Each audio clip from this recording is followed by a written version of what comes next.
I should get the rum out. Yeah. Hey, you're interrupting my intro. Good God. Well, now it's on air, so who cares? Yeah. Everybody thank Ord's Boards for messing up my intro. All right, Ord's, way to go there. Anyway, welcome one and all to the to the welcome one and all to the dating and relationship stream. I have a fine panel of guests, which is Miss Lorena Creole, Miss Mads Mama Bear, Mr. Ord's Boards, hello, and Mr. 19K Fox. How you doing? He's so we're also supposed to have Miss Christie from According to Christie, but she's a Texas gal and she's driving, and Texas is a big state, so yeah. Yeah, get us fries and a shake. And, not to mention they drive ridiculously slow down in Texas. Right? Yeah, no. I mean, you gotta do like 70, 75 just to stay awake on some of those roads. It's true. Anyway, we're just gonna talk about all the ins and outs and ups and downs of dating and being in relationships, and little baby bears in the background, and yeah, it's cool.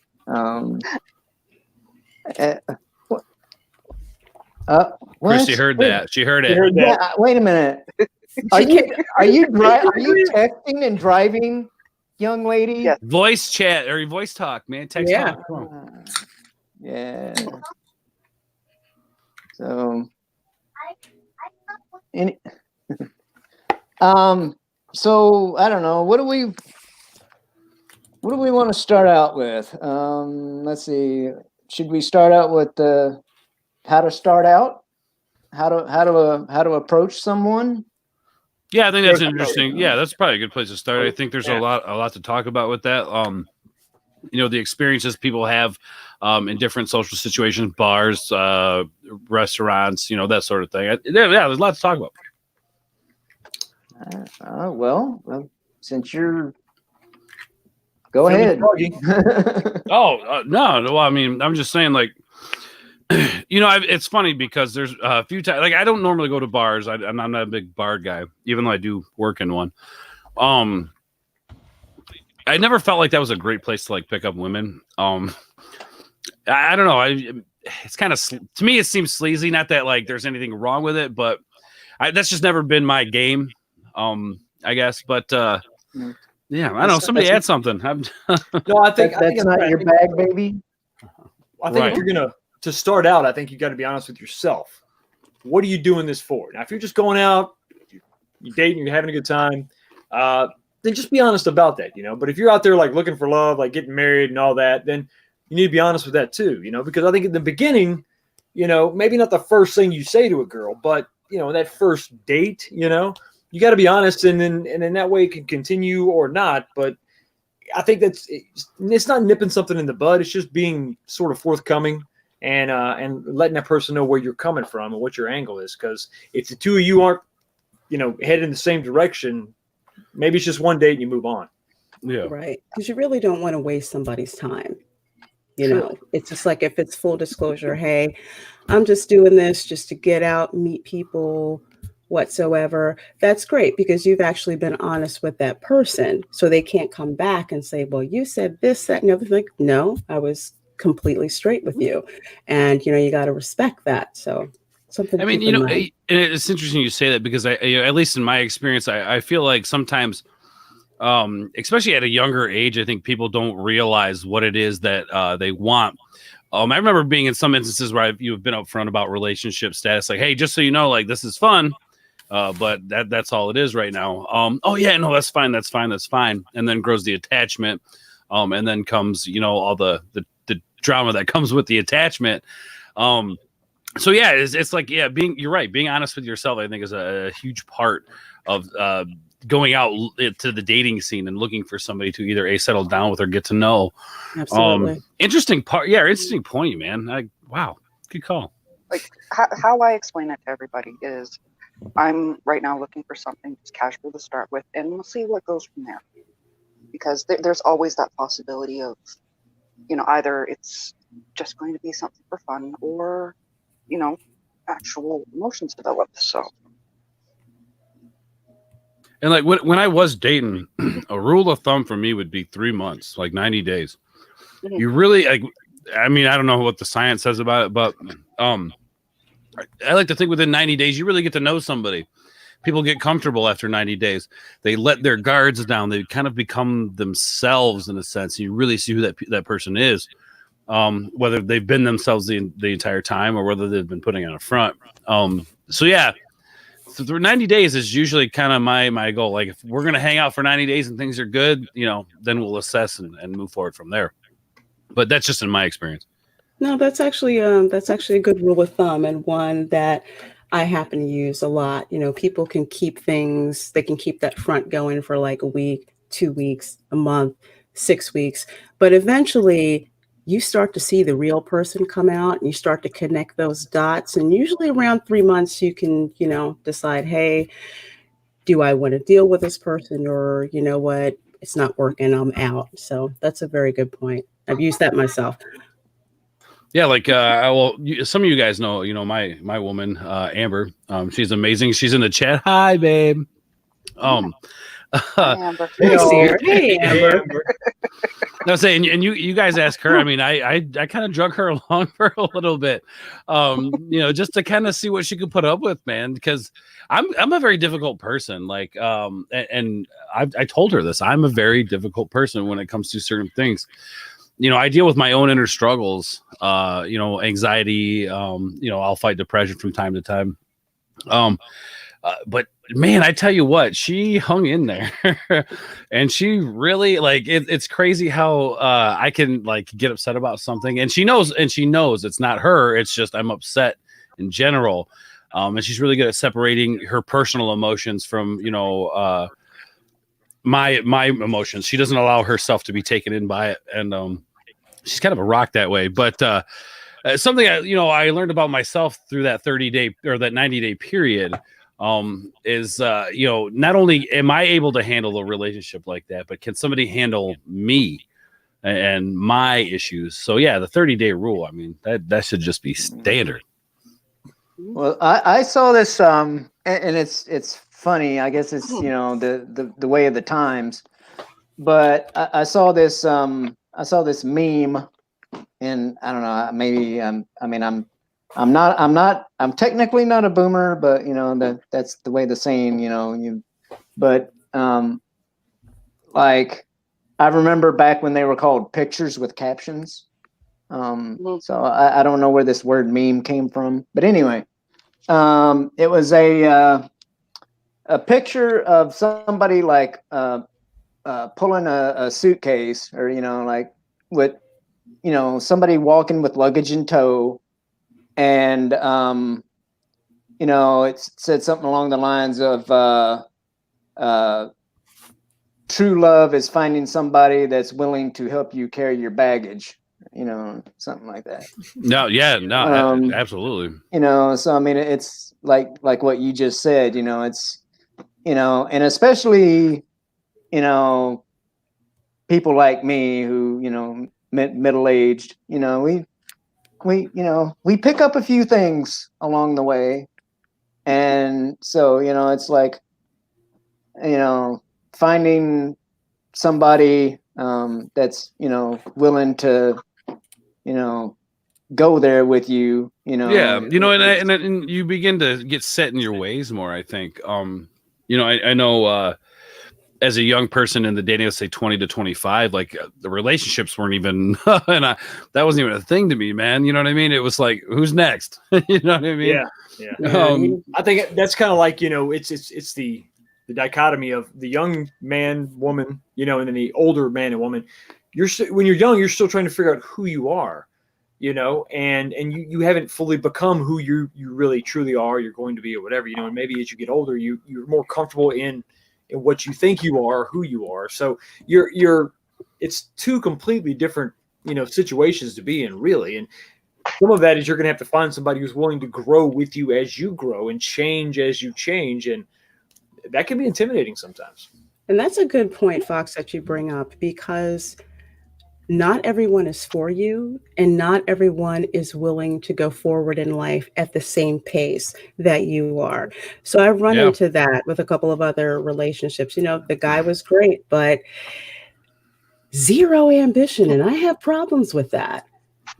So it's like, I'm not trying to change you, but at the same time, I want to go to that next level. And if you're fine here where you are, we really can't go forward together, Yeah. So that's a good point. I feel like relationships that don't necessarily grow together, but people that grow in themselves and share in each other's lives we'll call it a relationship. You get to celebrate moments together. It strengthens a bond. And from what I've noticed, like, women don't really like a guy who's not ambitious. They want to see a guy who's got goals, who's driven, that's the type of guy I think most women want. And I think it's important for both parties to have goals and to share in those goals, and being that rock to prop them up when times are too hard. Absolutely. I think that's one of the things, though, these days or whatever, is like, I look at my parents are divorced, so but like,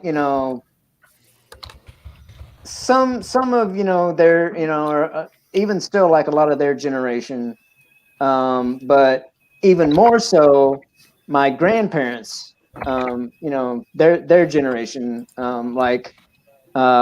they my paternal grandparents were basically like the World War II era generation, and like, they were married. I'm not sure how long they were married, but Mamaw,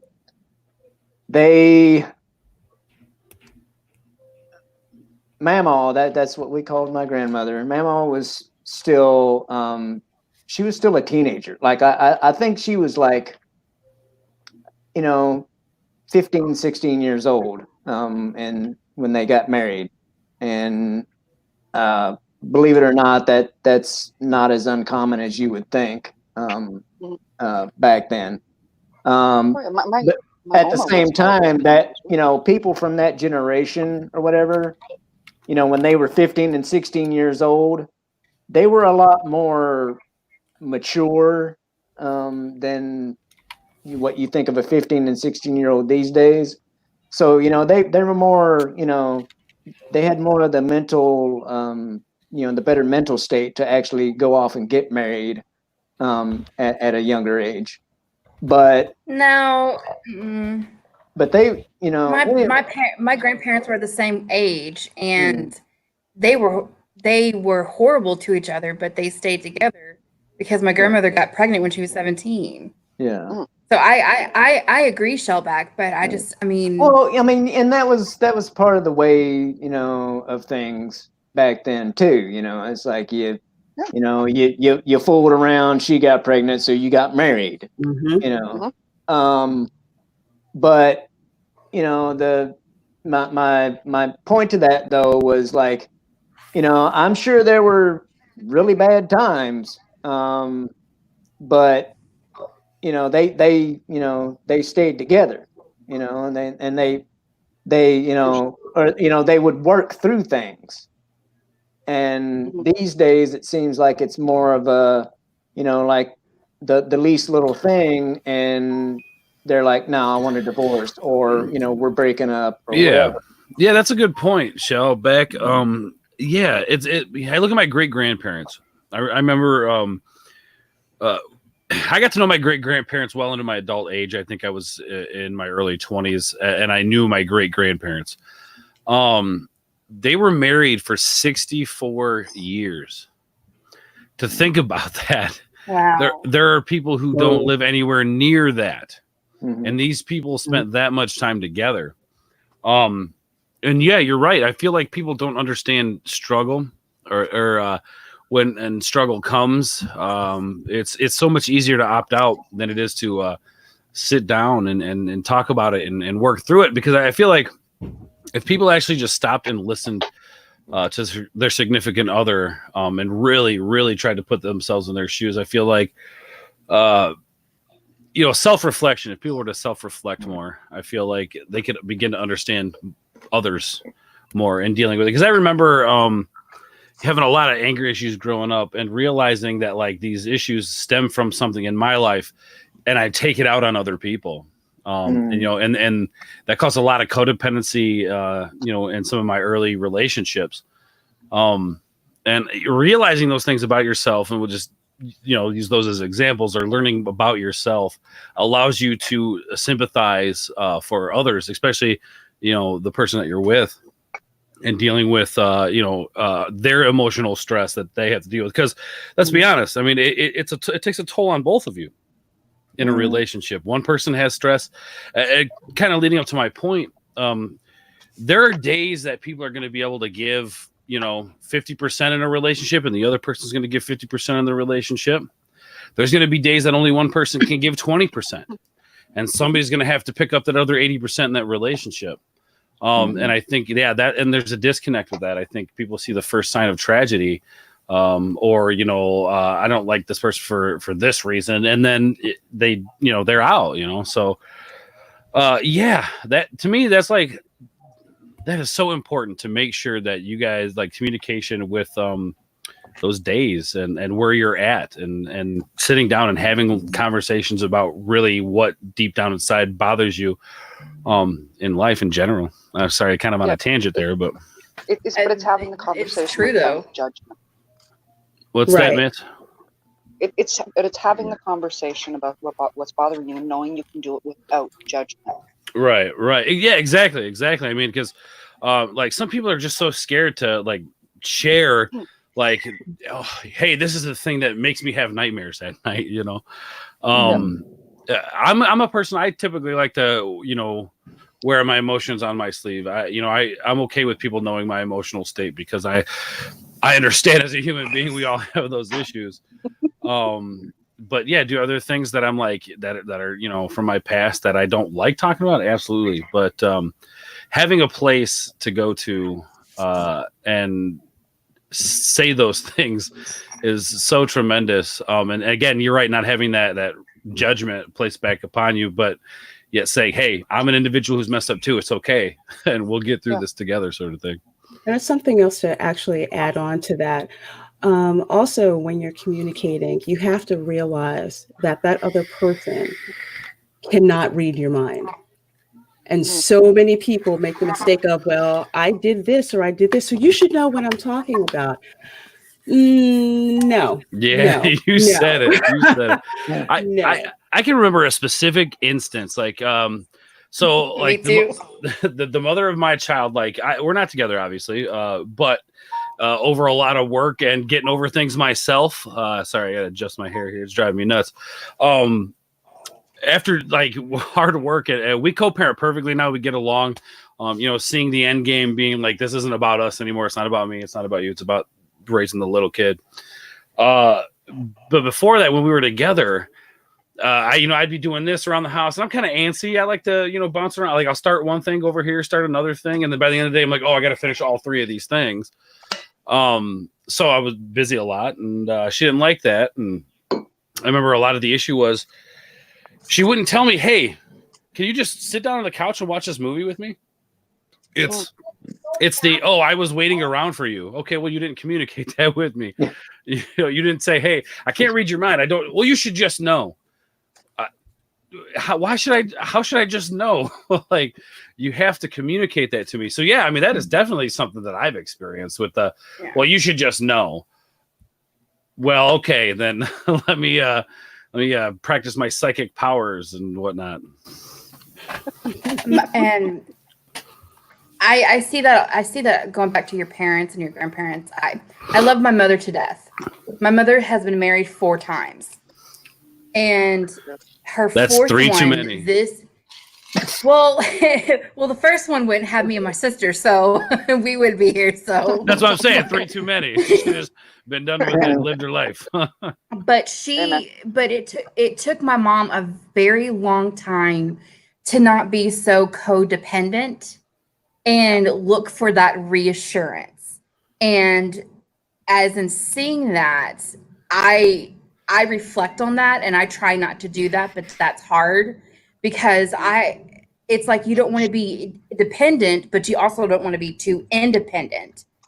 Right. And that's the hard thing. And I can say now, my mom, her 4th marriage, her and my stepdad, they've been together for 5.5 years and married for 3 years. They just got signed on their house on Friday. Nice. I'm going down next weekend to help them move in stuff. So she's in the prime of her life, 25 years too late, but she's still there. The point is she did it.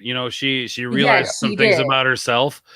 She realized some things about herself. She adjusted them, and now look at her. She found somebody who she's happy with. Man, she got a house now. Dang, that's that's some Disney princess shit if there ever was some, right? It really is. And sometimes I can't stand seeing the shit-eating grin on my mom's face, like neener. You have to understand, me and my mom have that relationship. My mom had me when she was 18. So you got you. It's really young. She was working. I mean, for a lot of years, I called my grandmother mom. So it's her relationship with me is different from my younger sister. Right. That's more of the parent, but you can still learn and grow from that. Or you bring it up. I was like, damn, that's really some real shit you're talking about earlier. And I was like, damn, I should start doing that more, because it's about communication, working on it, because I was guilty of that too. Like, what do you mean you didn't know? You should know. Why didn't you know? And we're not scientists. We're not psychics. So yeah. I get it. I mean, like, I'm good at reading the emotion and when I walk into a room, but it's like, oh yeah, when you're with somebody who is literally like so good at hiding their emotions, you never know what state there is, and then it winds up to where I'm like, with my ex and stuff, it got to the point where it's like she's not sharing her emotions with me or talking to me about what's on her mind.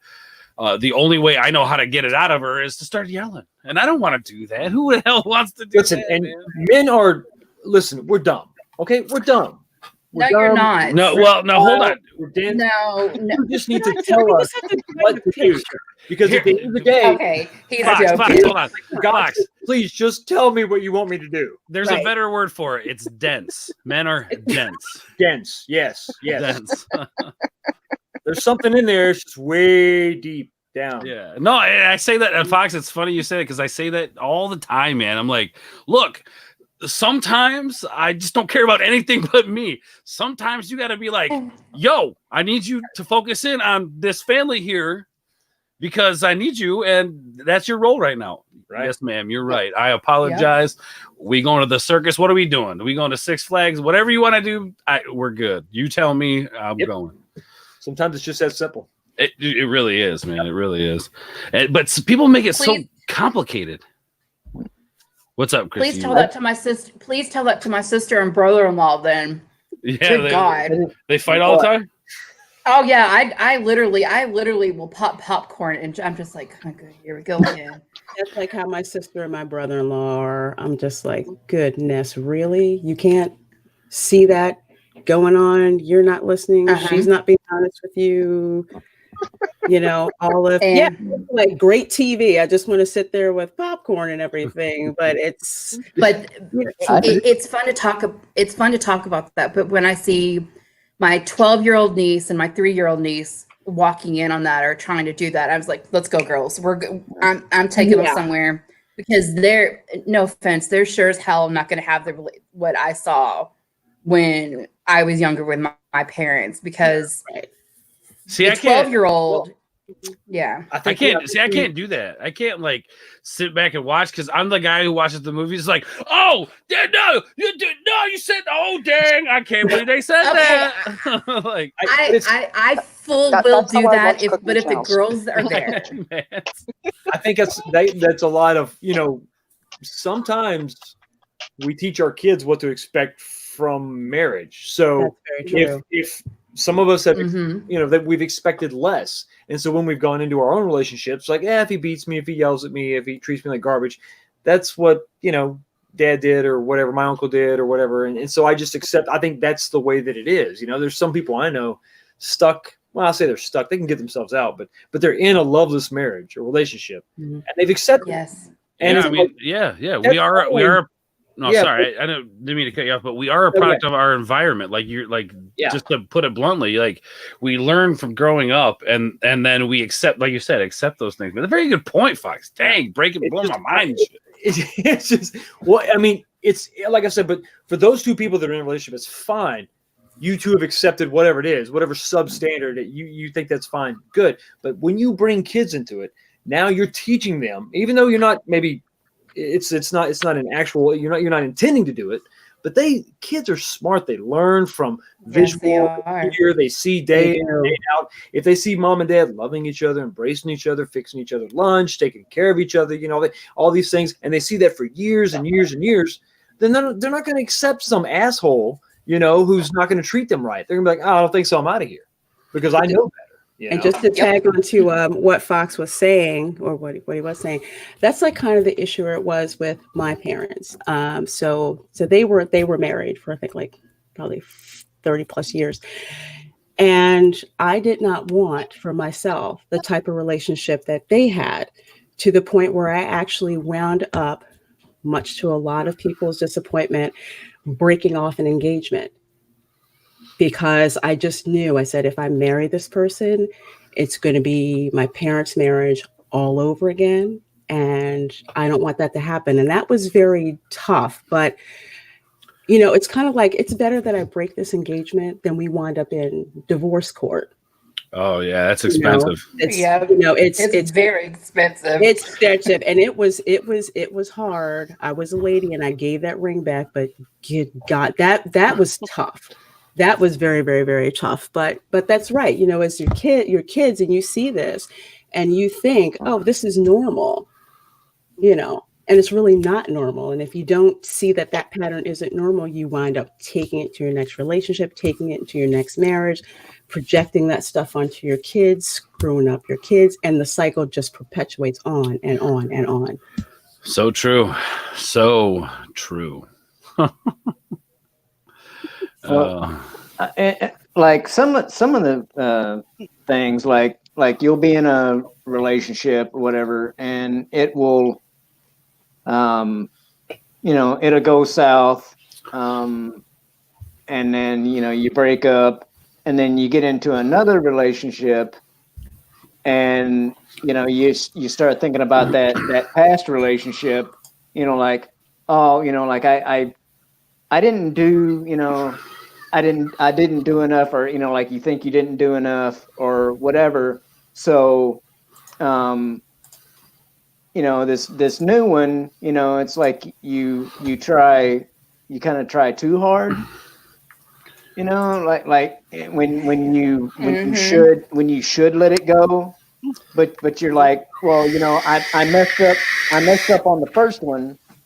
So I need to make sure that I don't mess up on this one. And it's just, I don't know if that made any sense. No, it's perfectly true. When I was 22, I did that. I got out of a relationship out of 2.5 years. And then the next one, I was like, this one is going to be perfect. We're going to listen to each other. We're going to communicate. We're going to talk about our feelings and stuff like that. And that ended up being the worst relationship of my life. Right. And I hear you. To this day, we don't talk to each other. And it's really hard because he's my cousin's best friend. Oh. Ouch. No, it was the opposite for me. In my 20s, I was in a long-term relationship, but her and I, we eventually went on going our separate ways, and it was messy. It was really messy. So afterwards, I wound up doing the same thing that everybody does, that most people do in their 20s. I was doing the casual dating thing. I don't even want to contemplate anything that sounds like a relationship.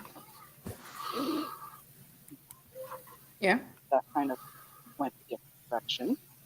But I feel like those times in our lives are important, though. I think we can learn a lot about ourselves through that, and especially what it is we're looking for, and another person. And I feel like that's actually a better way to go about it. I think, like I said, casual, the 3-month waiting period, get to know people, take the time. I mean, yes, life is short, but if you take the time to get to know somebody, you're gonna feel so much better about taking that time to, like you were saying, you could possibly end up being married to the person and then realizing like, oh, damn, this is awful. Why did I do this to myself? So no, I think those times are super important in our lives to casually date people, get out, meet people, see people, experience the different points of view. It's essential, I think, to developing relationships. I'm not saying that I met the love of my life, not in the same kind of like dating concept. Right. But you guys saw in the green room what came the result of that. So still working on the partner half of it, but I got a beautiful daughter out. Oh yeah. Yeah, and that's the thing too. That's that's just proof that like beautiful things can come out of chaos. Right. Finding a central point to compromise on, like with my ex and I remember the first 2 years of us being separated, whatever guy was coming around, I was giving him, I was harassing him. I was making a big deal about it until I, realized some things. And I'm like, you know what? Like, this is not how it's supposed to be. Just because we had our issues in the past doesn't mean that we need to continue to hate each other or be mean to each other. Like, I learned that picking your battles, man, that was one thing that it took me a long time when it comes to relationships or learning about relationships, learning to pick your battles. Sometimes you just got to go, okay. That's true. Because sometimes you don't want to waste emotional capital on petty BS. Right. Yeah. And I realized, I was like, wow, this picking your battles thing has kind of worked in my favor. So now when there's something that I'm really either concerned or passionate about when it comes to my kid, when I voice my opinion, it's listened to that much more, because I'm not every little thing, like, oh, I have a problem with this, or I have a problem with this, or I have a problem with this. I feel like, the quiet people make a louder statement when they talk. Yeah. That sort of thing. And speaking of talk, I mean, this actually was going on yesterday. When you get advice and you go to family or friends, sometimes that is not the best advice to get. Mm-hmm. Yeah. Yep. No, you're right. And so it's kind of a short story, but like my dad, I love my dad, but he, at certain points, I sometimes call him a sperm donor too, because even though he was around, he really wasn't around. Gotcha. Yeah. And so his family lives in Tennessee, and his brother sent me and my sister a Facebook message yesterday. Well, I wish we knew you. I wish I knew my 2 nieces that live in Texas. I mean, it's a shame your mother kept us apart. Nobody talks about my mama except me. So when you get kids and all that family drama and that backstory and stuff like that, and I say that is because my sister talked about it with my brother-in-law, and they ended up getting in a fight over it. So when you have emotions, like old emotions, new emotions, advice and stuff like that, sometimes it's best to leave it alone, or just don't go to those certain people for advice. Yeah, sometimes yeah. it's the best. No, that you're right. I think going to people who are good, close to you, you're more likely to get a biased opinion from somebody, like, which kind of brings up the honesty in a relationship. Like, you ask Amber, like, there's times where I'm probably a little too honest about things. But it's important. At the end of the day, understanding that honesty to me is showing you love somebody.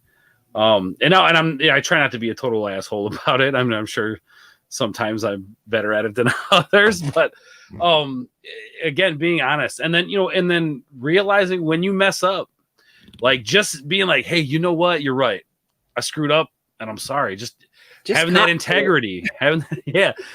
Yep. You know what, you're right. I'm really sorry.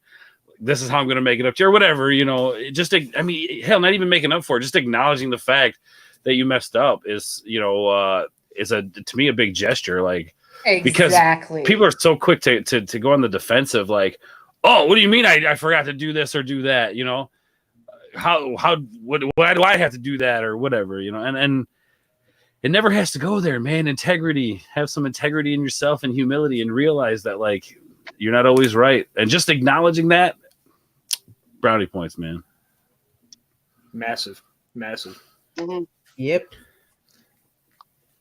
So who knew Ords gave such great advice? I mean, just talking points and everything. Wisdom over here. Look, I just wisdom. Look. It's called life. You learn from your man. It's all the beer. Yeah, it's all the beer. From a person who, I remember the relationships that I had in high school was very codependent. Oh, are you mad at me? Are you mad at me? Are you mad? Oh, I didn't mean to do that. I'm sorry. Are you mad at me because of this? And like, looking back on that, I would never ever want to go back to that. That is such a awful place emotionally to be. Well, I don't know if I'd call that. I'm sorry. No, what's up, Shell? Go ahead, ladies first. I said it's just a constant churn of emotions when you have that codependency going on. It's like a feedback loop. You can't get out of it. It's like you feed off of each other, and it just goes in a circle. And and like, what one wants to hear? Are you mad at me? Are you mad at me? Are you mad at me? Like, nobody wants to hear that crap, man. Listen, I've been married for a while. I know when she's mad at me. I ain't got the boys out there. You'll know, okay? Oh yeah. Oh yeah, I'll turn to Amber and be like, "Why you got that tone in your voice? What did I do? Like, what did I do? I know I just to get out of this. That's what I say all the time with that constant one. The one that always pops up. The words that you always know you've messed up. Like fine and all of that. Fine. It's not the word. It's the tone. Exactly. There's a difference between it's fine. Go ahead, or fine. She just gave the look. If she said it like that, boys, it ain't fine. It's not good. Just think about what you did that day, last week, whatever. Just admit defeat right off the bat, and then just work towards a solution. Be like, hey, babe. No, go ahead. I was gonna say the biggest word that I ever did, and I knew my exes knew I was pissed. I'd be like, "Wow." And it's usually one word. My favorite is okay. And one guy, he's like, right, baby? And I was the look on my face. Y'all seen my facial expressions before. I was like, is this dipshit serious? It's generally either what? Or, excuse me? Excuse me, dude. It's like you're just like you're like. Okay, hey, something wrong. Yeah, right. Be like, hey babe. I know it's been a long weekend for you, babe. I know the kids have been crazy, but like the boys are going out to the bar. Like, is it cool if I meet up with the boys? Fine. I mean, it's not fine. Sorry, babe. I'm gonna. You know what, babe? I'm gonna go ahead and stay home. As a matter of fact, go ahead and put your favorite movie on. We're gonna watch The Notebook. I'm gonna rub your feet. I'm here. Yeah, I'm gonna rub your feet. Yeah, that's what I want. Exactly. I can drink those filthy animals. I want to rub your feet. That's what then, like, meanwhile, you're like, babe, I gotta go to the bathroom. You're in the bathroom. You're like, she won't let me come out, man. You gotta play it cool with the boys. Being all hard. I totally can't believe it, man. She's got me out here rubbing her feet, bro. like, and you're the one that offered. Oh God, I love humans. And it's really it's not just being for guys. It's not being a punk or being just being a pushover. That's not what we're saying. What we're saying is you got to pick up on those subtle cues. I mean, sometimes we wish they would just tell us, but they don't always just tell us. Right. And then they want you to be guys are just as where you actually try to find out what they want. But that kind of goes back to us not being mind readers. Mm-hmm. True. But at some point, you can't. Guys are the same way though. See, yeah, and that's the thing. I think at some point, like being with somebody long enough, you kind of get to know them in that sense. So I guess maybe that's where sometimes women get that from, or men get that from, where it's like, well, they've been with me long enough, they should know. So yeah, I mean, there are times like, with Amber, I can tell. I know. Even she said, no, it's fine. You can just smell it in the air. You're like, no, it ain't. It's not fine. That's all I know. Yeah, there's nothing fine about the situation right now. It's volatile as hell. But I mean, that's where you get like that Lord Callis voiceover in the background. But everything was not fine. Not fine. Don't go out. Know your boys. My brother-in-law's one word that he does. He's like, yeah. And he'll do it in that tone. I was like, oh, shit. Yeah. Yeah, the exact. Oh my God, he does it just like that. Yeah. Oh my God. What is it? He's like, yeah. Oh yeah. And that's when I knew. I was like, oh crap, what did my sister do now? Like, see, my thing, like, I know people who like will ignore their significant other, like their significant other's like going on about something. They're just ignore. Like, I can't do that. I feel terrible for doing it. Like, yeah, because I wouldn't want somebody to do it to me. But sometimes you just need a minute to step back. Yes, sometimes it's neither side can help it. Both sides, both guys and girls, are equally guilty of not communicating what's wrong with them. Right. In the same, like doing that. No. Yeah. Well, my last one, I swear to God, it was like our stereotypical roles were reversed, right? Because I was the one that was like, wanting to like talk about things, and she was the one that was like, like nothing, and I'm like, it's like nothing gets resolved when there's no communication, True. Yep. So, and that's the, which it's really refreshing, hearing the fine ladies on this panel bring up, stuff like, we men folk not being mind readers and stuff like that, I mean, sure, like that's true, but sometimes I can be petty as hell though, especially when you're saying she's not communicating and stuff like that. Because I didn't want the one to be the one. I wanted the one to be able to break up the relationship or break up with the person, not have him break up with me. And I look back on that now, and I was so wrong to do that. I mean, I was like, freak. I don't want to curse on your show, so I'm not going to. I am a free speech channel, so I mean, even though I mean, which it's nice to be able to speak without saying expletives, but if you must, then feel free. No, I'll just say freak. Yeah. But I think it's also, at the end of the day, you can only control what you do, not what others do. Right. So if you continue to give in whatever capacity you can in your relationship, if the other person can't see that, I mean, hopefully they will. Hopefully they'll see it, and it'll be so glaringly obvious that you are giving that they'll give too, in whatever way, emotional, just communication, whatever. Then if it falls flat, you can say, well, I did what I could. I tried. I gave. I apologize for all my mistakes, because you're going to make them. You're going to make them. You're going to step out and say things that are maybe uncomfortable because you think that it's better for the relationship. You're going to try and think of them and be empathetic. That's all you can really do. Now, hopefully that other person will see that and respond in kind, and then you're just going to do nothing but grow. Hopefully. That's true, because sometimes if you just give and give and give, and even when you talk to that person and say, hey, I feel like I'm the one who's doing all the giving and I'm not receiving anything back. I mean, if you make that plain and then it keeps going on, then it's like you have to make that decision. Am I okay with this or not okay with this? Because eventually you get to a point where you're just so depleted, you have nothing whatsoever to give, and that doesn't leave you in a very good spot. Yeah, you can't keep spitting in the wind, you know. Yep. Yeah, right. That's exactly right. You know, but Can't piss in the wind either. You know that relationship is over because of you. I have before. It didn't work out too well for me. And let me tell you this. It ain't gonna be the last time, right? I just hope next time I can get it on camera.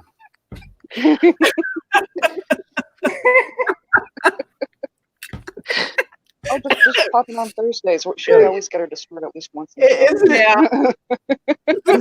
it just lovely how just that one little act of a, just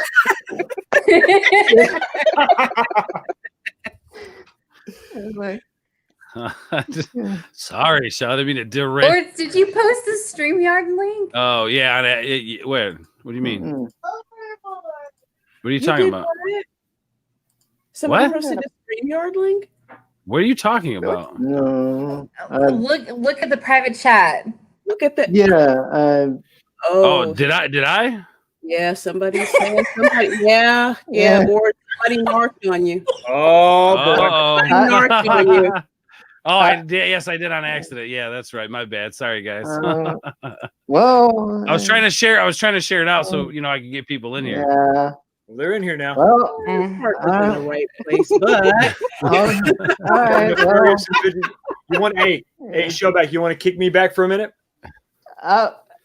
if you want to, I Yeah, guess. let this other person come up. I think he might have something to say. Who? I'm confused here. No. We're gonna let him know who it is. No. Oh We'll let God, him here see we it. go. let it Here be a we go. surprise. Just remember, Fox just took a bullet for you. Okay. Yeah. All right. Thank you, Fox.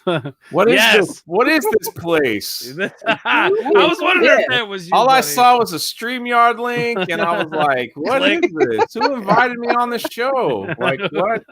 And it was like had a full panel, and I'm like, "What? What is he doing?" Then all of a sudden, I saw Orbs in my chat say, "Oh, I posted the wrong link.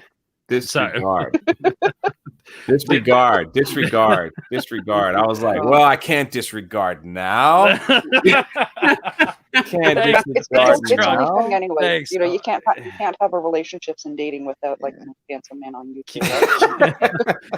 Cue me being thrown under the bus. Thanks there, buddy. I was like, "Kick Orbs out. He's the one who posted the link." Like, I would have been fine with that. No, I won't stay long. Y'all doing good stuff, man. Oh. I just wanted to give Orbs a hard time. That's all. I was Oh, just there you go. Wait, where'd he go? And I'm out. Hey, he said he was fine with it, so We'll bring Fox back in. He takes that Lord Cow's blushing thing to a different level. Lord Cow's just goes to his little avatar. I always seem to show up. You guys can't escape me. I'm like a fungus on your toes that you can't get rid of. So, I don't think it's an adequate description there, buddy. Quite a fungus. Now, well, now I when you say have you're- an announcement to make, and no one can share any of this, but I have a surprise guest that's going to be hanging out with me next week, and you're going to just love it. You're going to love who this surprise guest is, and I can't wait for y'all to see this person. And then after that, another guest is coming to Orlando to hang out with me, so it's going to be some cool people. It's gonna be awesome. And it's somebody that you all know very well, but I'm not telling who it is. You'll just have to wait and see. Come on, man. Leaving us in suspense. So you're gonna tease us like that, huh? I'm on T. Yeah. Hey, you don't know Is me it a by guy now, or a Lorena. girl? You don't know Tease is my middle name. So like that. This is That's how it is. All right, I'll let you go. It's nice seeing you guys. It's nice. My first time streaming with Lorena. Oh, my heart. Yes. Look at that. So Yes. Shellback, what's up, man? Yay. I didn't mean to wreck your stream. Y'all. No. We could always have you. We could always have you pop on. Mads Mom there, always a pleasure. Chrissy, always a pleasure. Probably Hi. the second or third or probably the first. Wait, where was I going with that? The hardest working I don't mod. know. One of the hardest working mods between you and Tommy. I don't know how y'all do it, but That's the honest truth. But If I see Tommy in a chat, like I'm just like, he got it. I'm gonna go on the other stream and I'm modding.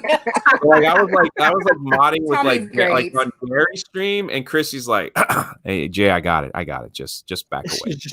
Move along. Just move away." I was like, "Am I doing this right, sir?" She's like, "Just back away. Just back away." So that's how that is. But y'all are wonderful people. I hope y'all have a great, happy Sunday. This was a great Sunday for me. So I had a great Sunday. Spend some time loving on people, reflect, and just have a good time. And give Orbs a hard time for dropping that link. Thank God he didn't drop it in the live Twitter feed, like, like Twitter, like out on his wall. I've done that before. So yeah, it's actually I've done that too. So let's not do that again. Hey, love you guys, man. I'm gonna bounce out. Get him back in there. You're a welcome interruption, Jay. Much love, you guys. Have a good one.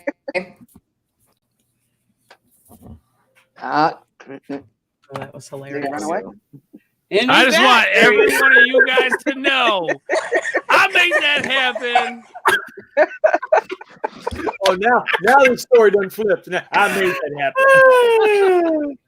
Oh, I made that happen. That was me. I planned it. I planned it. It was hilarious because I'm just like, is that really Drunk 3PO in the private chat? Just talking? I thought it was a joke. Well, yeah, no, well, I was thinking the same thing. I'm like, I'm a hacker, but I'm not that good sometimes. Yeah, I'm like, what are you? Well, because I saw it and I'm like, at first I thought I was on like, the comment chat, the main chat or whatever, and then you're like, he's in the private chat. And I'm like, oh, it is the private chat. And I'm like, well. Hey, working for the guy, I get to hook him. You know what I'm saying? So I just wanted to bring a special gift your way, Shellback, because I care about you so much. So you're welcome. No,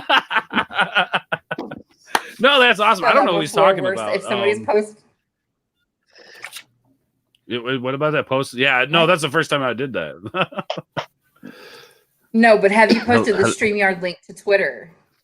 Oh, like on the main thread, like your wall or whatever. No, I've never done that. I have. Well, Christy called me on it too. It's like, "Hey, Fox, do you know what you did, stupid?" I'm like, "Oh, sorry." I really did. I was like, delete the post. I swear to God, Twitter needs to get a edit tweet, but like, oh my God, so bad, dude, so bad. Put it on Twitter. You want Twitter? You want to know why? Because they're having too much fun laughing at our asses. Oh okay? yeah, right. There is They make money. They make money off of like misspelled tweets. Yes, they do. somehow. Everybody in IT is just laughing every time they say, "We can give you an edit button." Well, yes, you can. Anyway. Yeah. Anyway, let's talk about relationships. Yeah. All right, so that was pretty much what was that? We started almost an hour's worth on just how to approach someone, which we never actually technically talked about. How to approach someone. It kind of branched off, but that's okay. That's what we're here for. Well, and I do want to say that Drunk's first time stream with Lorena, that was me too. So let's keep that in mind, everybody. Look, I'm just making dreams happen here. Well, that's one of the good things too, because on the next Dark Council, I can put comments in the chat saying, I got her first. Yeah. Well, it was funny because like my last video I did on Drunk's channel, somebody was like, "Get him on the Dark Council," and Jay's like, "Soon." Where? Sorry, boys. I'm the one that popped that cherry. Well, he might be on the same. He might be on the same type of schedule. With Max. Oh yeah. That's why they call her Mama Bear. And on Mads' stream, on the panel, I was on top of Lorena. So hi. We're not talking about that kind of relationship. It's still. Where's going? Keep talking, ladies. See, Fox, that's why I love you. You're so smooth about it. That's why I love you, bro. Like me, I'm like, that's so funny. You're like, listen, you were saying. I was telling Amber earlier. I was like, "Hey, I'm streaming and Fox isn't here." I was like, "Don't look at him. Don't look at him." Like she's not allowed. She's not allowed to look at him. So just a number. So when I was putting this on Twitter, here and there, right? One of the days that I posted about this, the Senate, we all know him, we all love him, was like, so it's going to be a porn stream, and I'm like, no, and so it kind of almost went there. So now the Senate should be somewhat satisfied because we Man, he never sleeps. No. And I've said, do not me ever. It's gonna happen. Ever. It's gonna happen. I know it will eventually. So here's the next question, or the next offshoot or whatever of how to approach someone. When you're doing it online. No, not doing it. The question.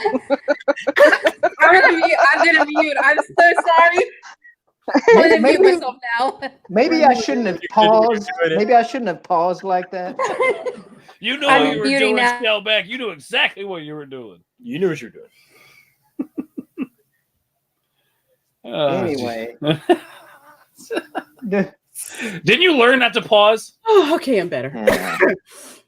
Okay, sorry. But I assume you meant when we're meeting somebody online?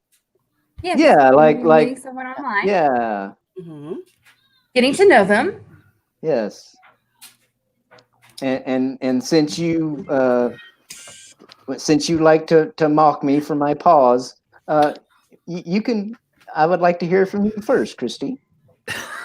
I actually I don't do dating online. I've never done a dating app or anything like that.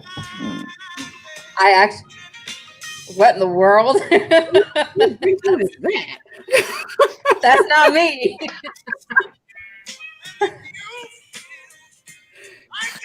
Okay, all right. I like that. Just putting that out there anyway. It makes too. I got a version I'll send you later. It's that with Shaggy. Yeah. It's to say it to you in the private chat. Yeah. There's that song, and then there's the I'm trying to remember who it's by. It might be the same guy, but part of the lyrics are talking about turning the lights off, and he's like, turn them off. I don't think it's Marvin Gaye.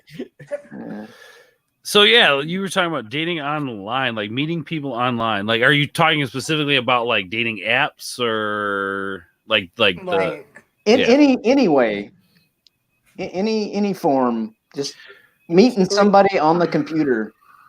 I've always I do that all the time, actually. Yeah. And most of the guys I meet are actually I meet originally online. Well, I know that like a lot of people have busy lives, man, and especially if you've got like a kid, and I mean you're at home a lot because you got the kid, and yeah, no, definitely, I can see why it would benefit people. I've used dating apps, way in the past. I've always felt weird about it personally. I don't think I've ever actually met anybody off any of the like dating site or anything like that. Never on the dating site. Just mostly it's been on between Twitter. Twitter more so than Facebook. So I've met a lot of people that way. And I've seen them out of military people, I'll put it that way. It just happened that way. I'm sorry. It just did. They just happened to find me. But it's cool. Some of them, we were just friends, they're deployed overseas and all that. So it was cool getting to talk, that way, because pretty much all you can do is, talk for a while. Okay, so I lied a little bit. So I did a dating profile on OkCupid like 10 years ago, but I got the truth came out. But I got so freaked out about it. Like, I was like, why am I doing this? So, like, 30 minutes later, I deleted it. So, technically, I did make a dating profile. True. But I think that the big way it goes back to kind of what I said before about being honest, and honesty on the internet is like a unicorn. So, yeah. I mean, Yeah. you know, you're competing against perfect like Instagram models, basically. I mean, you know, people are putting their best foot forward, and sometimes that best foot is like, you know, is like photoshopped and cropped, and you know, sucking this in and shading that out, and you know, and it's filters like a mug, you know. Yeah, and you just got a regular picture of you. You know, it's like, hey, this is just me, who I am. So, and some people do it for entertainment too. You know, they'll get on there and they'll say stuff that's like not true, or you know, about themselves. You know, and just see, you know, who takes the bait. Like I said, you can only control what you do. So if you're honest, you know, you can't help if they're going to be dishonest. So you just be as honest as possible. Don't put yourself in an awkward situation, or you know, I mean, obviously meet in public places, and you know, go to, you know, just go for like an initial sort of, let's just have a quick drink and introduce each other and see what happens, and you know, don't overcommit, I think. But I'm a big fan of the coffee meetup where you're in public, midday, people, you know. By the time you drink your coffee, it's like what, 35, 45 minutes. You can get in, out, done, and pretty much safe for the most part. But speaking of like online, I've actually been accused of using filters on my pictures, and I'm like, I don't even freaking use them. Seriously, some guy told me, you don't really look like that. I'm like, yeah, I do look like this. Yeah, really, I do look like this. It's interesting. Well, you know, it's funny too, because if you look at like nowadays, as opposed to like the love of your adult years as opposed to the love of your youth. You guys remember those times when you were younger and you had all the time in the world, you had a part-time job, you were dating, you did whatever you want, and like those nights where you would be with somebody you were really into, and you guys would basically greet the next day in the morning by being up all night talking, and you know, 8-hour long conversations and stuff like that. Like, when did we as adults lose touch of that? You know, because I couldn't tell you the last time that I had time to actually do something like that. But MySpace. MySpace, yeah, right. Yeah, way back in the day. Yeah, no, exactly. No, you were right. I mean, you were absolutely right. You know, I feel like as we get older and we kind of meld into society, I think we forget those moments in our lives that, you know, time almost seemed endless at night. And, you know, the older you get, time just becomes a fleeting moment a day, you know, becomes a fleeting moment. Instant gratification. Yeah. So I since Lorena brought up the thing about filters and whatnot, I have to confess I'm using a filter right now. So I'm gonna. This is what I really look like. So, yeah. Shellback, where's Jasper? I'm actually a green. I'm not white. I'm green. And muscular cartoon. So anyway, back with the filter. Okay, there we go. Anyway. What was that? Somebody. Where's Jasper? Where's Jasper? Yeah. I don't know. I don't know. They have no idea what we're talking about. That's. I mean, it only works like a few times a year. I don't know. Okay. But, anywho, filters. Yeah. Mm-hmm. Filter. Yeah, you know, I was just saying, like, you know, when did you know, in your life, when did you lose that passionate connection for those conversations or those types of relationships or that aspect in a relationship? I think people need to have more of those days, especially in their adult life, reconnecting with those, you know, the feeling of not having, you know, no care about what's next because you're living in that specific moment. Yeah. Conversations. What's that? It's the small. I love the deep conversations. It's the small talk I suck at. Yeah, I get that. I get that. I suck at that too. Yep. Clearly. Sometimes you have to make that conscious effort, especially when you get to know someone, to understand that I can't hit them with everything off the bat. Right. I gotta kind of, ease into it. But I think, Jordan, you make a really good point. I think that's something you gotta. Let's say you're in a relationship, long term, whatever, and it becomes almost like a tit for tat. You're gonna do something nice and you're gonna get something. You're gonna do something nice, you're gonna get something. Maybe you take a break from that. It's a pact you make. So listen, let's take a break from that. And I think it works a lot in marriage. Let's take a break from that, the sexual end of it, and let's just see what else we have in common. Is that all that it is? And what you'll find is that your partner tends to be surprised, or maybe not surprised, but it when you do something nice in that time period, like let's say you said, let's take a month. We're going to take a month off, no sex for a month, and we're just going to be right. When you're doing something nice in that 1 month period, it means so much more because she knows you're not doing it just to get in there. You're not doing it just because tonight I expect, and it sort of takes things to a different level, and you tend to have those conversations, like you said, those long talks, watching a movie, just discussing things, because it can become almost a burden in a relationship. It's like, well, okay, that has to happen, because it's expected, but that's got to be a conversation you have before that time period, because if you just do it on your own, she's going to think something's wrong with her or something's wrong with you, and vice versa. So, but it's just something I've experimented with, and it actually works. It works. It does wonders. It does more than you think. Yeah, I like that. That's a good approach, I think, to it. And then kind of going with that, finding what works for you and your partner. Find and everybody's different, so it's going to be different for everybody. But taking the time to learn what it is you guys need, not only as individuals but as a couple, because let's be honest. Yes, you have your individual selves, but the relationship itself is a totally different entity, because you're probably a little different at work than you are at home. I mean, just because you have to adjust socially to your surroundings, but really taking that time to give life to that relationship and dive deeper down and learn more. Because I feel like no matter how much you learn, you're never going to learn every little detail about somebody.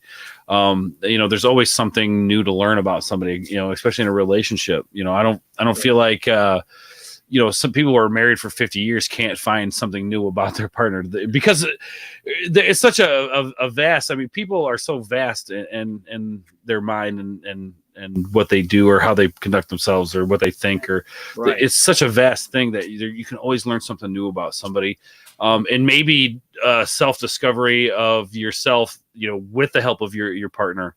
So I think that's really important to take the time. Because self-discovery with each other, I think is a beautiful thing. When you both come to the realization, like, oh, this is an issue, and we both understand that this is an issue now. That's what can we do going forward?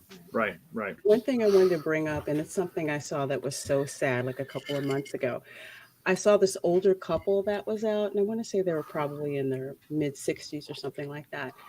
They were out at dinner, and they said nothing to each other. Like nothing, hardly any conversation whatsoever. And it's kind of just like, how do you let things get to that point? That was actually kind of scary. It's not like they were like looking on their phones or anything like that. Hardly any words were exchanged whatsoever. And I just thought that was just really, really sad. It just really struck me. So yeah, that's odd. That's odd to see that. Very, very odd. And it's like, and I've seen that like a couple of times. So it's kind of like, how does it get to that point? Where you have nothing to say to each other. I would think that the older you get and the more time you spend together, you'd have more things to say to each other. But yeah, you would think so. You would really think so, and it's so. In your opinion, is that an example of maybe a couple who just sort of quit trying at some point? That's what it seemed like to me, just because I've seen other couples who are out, other older couples that are out, and it seems like they always have something to talk about, or at least one is more talkative than the other, but at least you see interaction that's going on. In this case, there was like no interaction really. I mean, that silence. I mean, that silence could be an expression of wanting to fix it. You know, that's the thing where the communication comes in. When you're not communicating, you have one person who probably wants to fix the relationship. The other person probably wants to fix a relationship. They just haven't told each other this because they're not communicating appropriately. You know, so then instead of dealing with it, we just sit in silence. When, you know, I mean, how many times could that have happened? You know what I mean? Like, people who don't communicate with each other in a relationship both want the relationship fixed and are willing to do anything, but for whatever reason, they can't bring themselves to have that conversation. Yeah. I mean, I'm sure that's a thing. I want to be like that old couple in like the Cialis or Viagra commercials where they're out there like they're 70, but they're windsurfing, you know, and they're like they're out in the Bahamas, you know, and everything's going great, you know, and arm in arm and tan, and that's what I want. I see these people at the gym. They're like in their late 60s, early 70s. I know. Doing boot camp classes and all of that. And I'm just like, you guys are my idols. Holy crap. Yes. You know? Yes. Never want to quit trying, you know? Yeah. You know, or you know, you talk about, you know, learning something new after being with somebody for so long. That might just be like a positive point to the to like Alzheimer's, you know. Damn. Because you live long enough and you stay together long enough to get Alzheimer's. You know, every day's going to be a new day. You know. Wow. Well, hey, the glass is half full. I mean, way to be honest. Look at it, I guess. Yeah. I'm sorry. The shell is half full. Yeah. Cowabunga, man. So that's just some of that dark, you know, that dark humor us veterans are known for. Yes. So and you turtles. Yeah, you vets have a sick sense of humor. I freaking love it. I do. Yeah. I'm sorry. When I used to work on stuff that I can never talk about, or the United States government will come after me. Or you'd have to kill us. Yes. Yeah. Wait, no, is she going to kill us or is the government going to kill us? Well, it better be her because, I mean, if anybody kills me, I would prefer it to be her. I would love to die by her hand, yes. Yeah. All right, that's legit. Anyway, sorry. But that's okay. But no, I mean, if that's what tell me just some of the just darkest freaking humor, and I'd be laughing my ass off, and people are like, "What's wrong with you?" I'm like, "No, you don't understand. This is freaking hilarious." I mean, Lorena, I was never in the military or anything, but I mean, my cousins, my uncles, and stuff like that were, and they would come back from overseas or deployments, or if they were at a base or something like that, and I laugh. So when I like the dark sense of humor, but others would be like, "Are you serious, Christy? That's disturbing. Why would you laugh at that, bitch? Because it's funny. Because it's funny, exactly." Well, and this makes me think of freaking Ricky Gervais and the Golden Globes, you know, and they showed like, you know, the camera panned to like Tom Hanks, and Tom Hanks was like, and then they went to Adam Driver, you know, who's a former Marine, and he's like, you know, got a freaking, you know, ear-to-ear grin on his face. Get him, Ricky. I love that. But, yeah, no, it's definitely definitely important to communicate. You guys got me tripping over here. I was just about to say, what were we talking about? Biden in the chat. Yeah. Biden touch. Right. No, it's the Biden touch theme song. He's got it. Yeah, it's the Biden touch. Biden's kind of a buddy at this point, and I had one had me chuckling about how Tommy looks naked without a wrench. He does. Wow, it's weird. Ooh, yeah. Holy But yeah, shit! What? him What is that? Wait a minute. him poking the fun. I absolutely love him poking the fun at me. Yo, Mads has makeup on, and there's not even black dudes here. Oh my god! Right. You never know. Well, the reason Tommy doesn't have a wrench is because I probably thought I already had him one, Maybe. and not that he wants another one, but Tommy, would you like a wrench?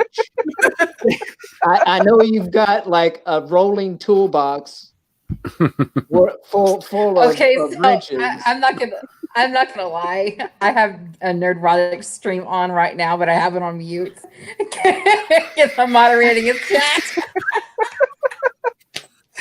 That doesn't surprise me. There's got to be a mod contest where you could like put Yeah. you against Tommy, and somehow Like a mod off. the mod off, A mod off. No, All right. but no, me and the two other guys that are on the stream right now, we're Gary's one of the main mods and stuff like that. But honestly, they're talking about like the Birds of Prey and the Oscars and stuff like that. And I'm just like, yeah, I don't want to listen to that. I love you guys, I really do, but I like this right going on. Yeah, this is fun. This is fun. Yeah, this is great. I used to live in LA, so Oscar season, freaking hated it.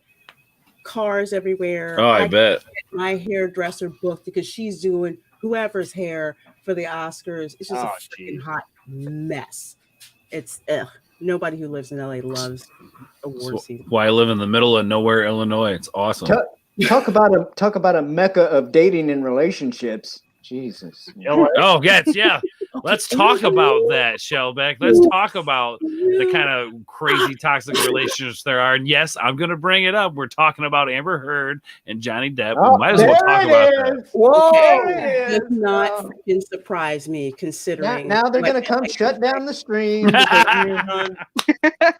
Have streams really been shut down? No. It would not surprise me if they came in, all guerrilla style and shut it down. But get us out with an AR comes in, and I mean, you want to talk about toxic relationships? Good Lord! I mean, and part of me wants to think that with that relationship, maybe he was just trying to stay with her because he knew she was crazy and she was going to try to destroy him. I don't know, some dudes. But she's a horrible actress. I'm sorry. She's pretty bad. Yeah, there's a lot of breakdowns of her like testimonies and stuff, and how bad of an actress she really is. See, should I bring back? Okay. Well, I've never seen her. Supposedly she was an Aquaman, but I would not be watching Aquaman for her. I'd be watching that for Jason Momoa. You ain't like preach it. She was that girl. That is the only reason why I went to Aquaman was Jason Momoa. I paid for a ticket and everything. Oh, look. Jason I love Momoa, women. The guy who played his daddy. I love women, but Jason Momoa. Valentine's Day when it came out, my boyfriend at the time, my kid's father, got me a bootleg granted, copy of Conan. So he gave me Jason Momoa for Valentine's Day. Nice. Nothing wrong with a little Momoa on Valentine's Day. I could go for that. Like I said, man, like women are great, but Jason Momoa, that's the next level. Yeah. Love that guy. Absolutely. I met him at a convention. Oh my God. Oh, yeah, is he just like the coolest dude ever? He is the freaking coolest dude. He's like 6'4" and just a big, huge teddy bear. He's so nice and he loves the fans. He absolutely loves He's like, hey, I'm Jason Momoa. I drink this beer and throw these axes. Come here, give me a hug. And I'm like, yes, I feel safe here.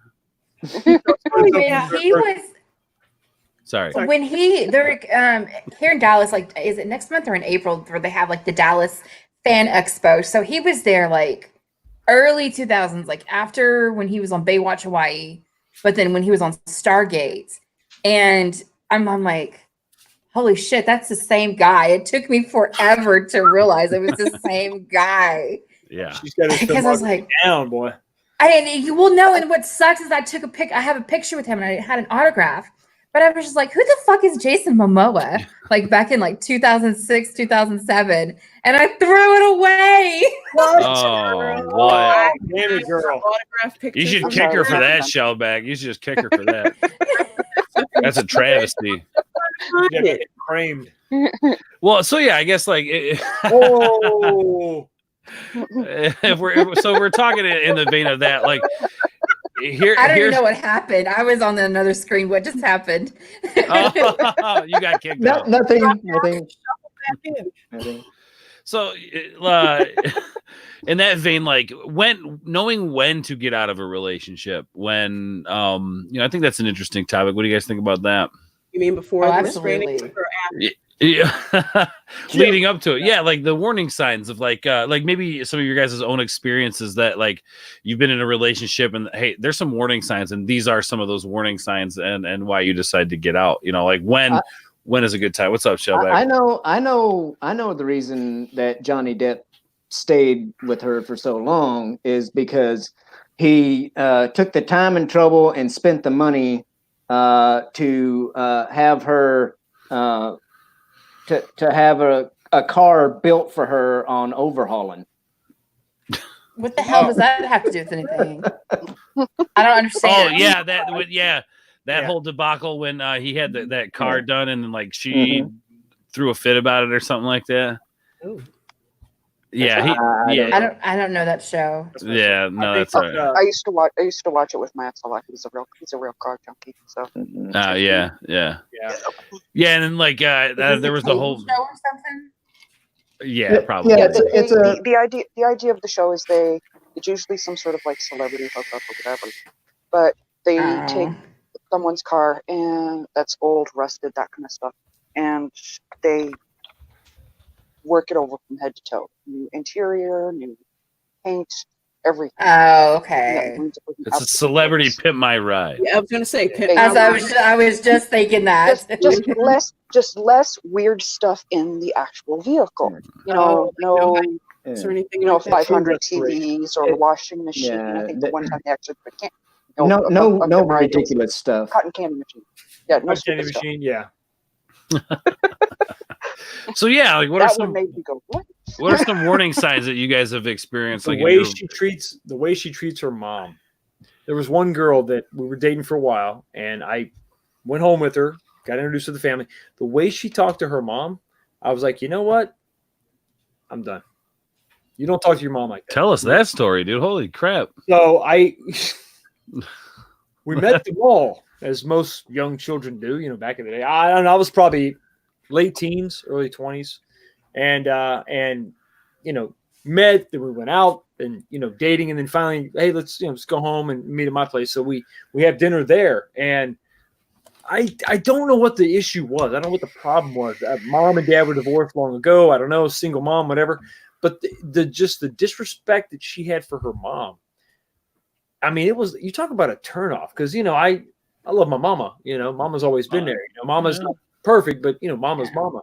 Right.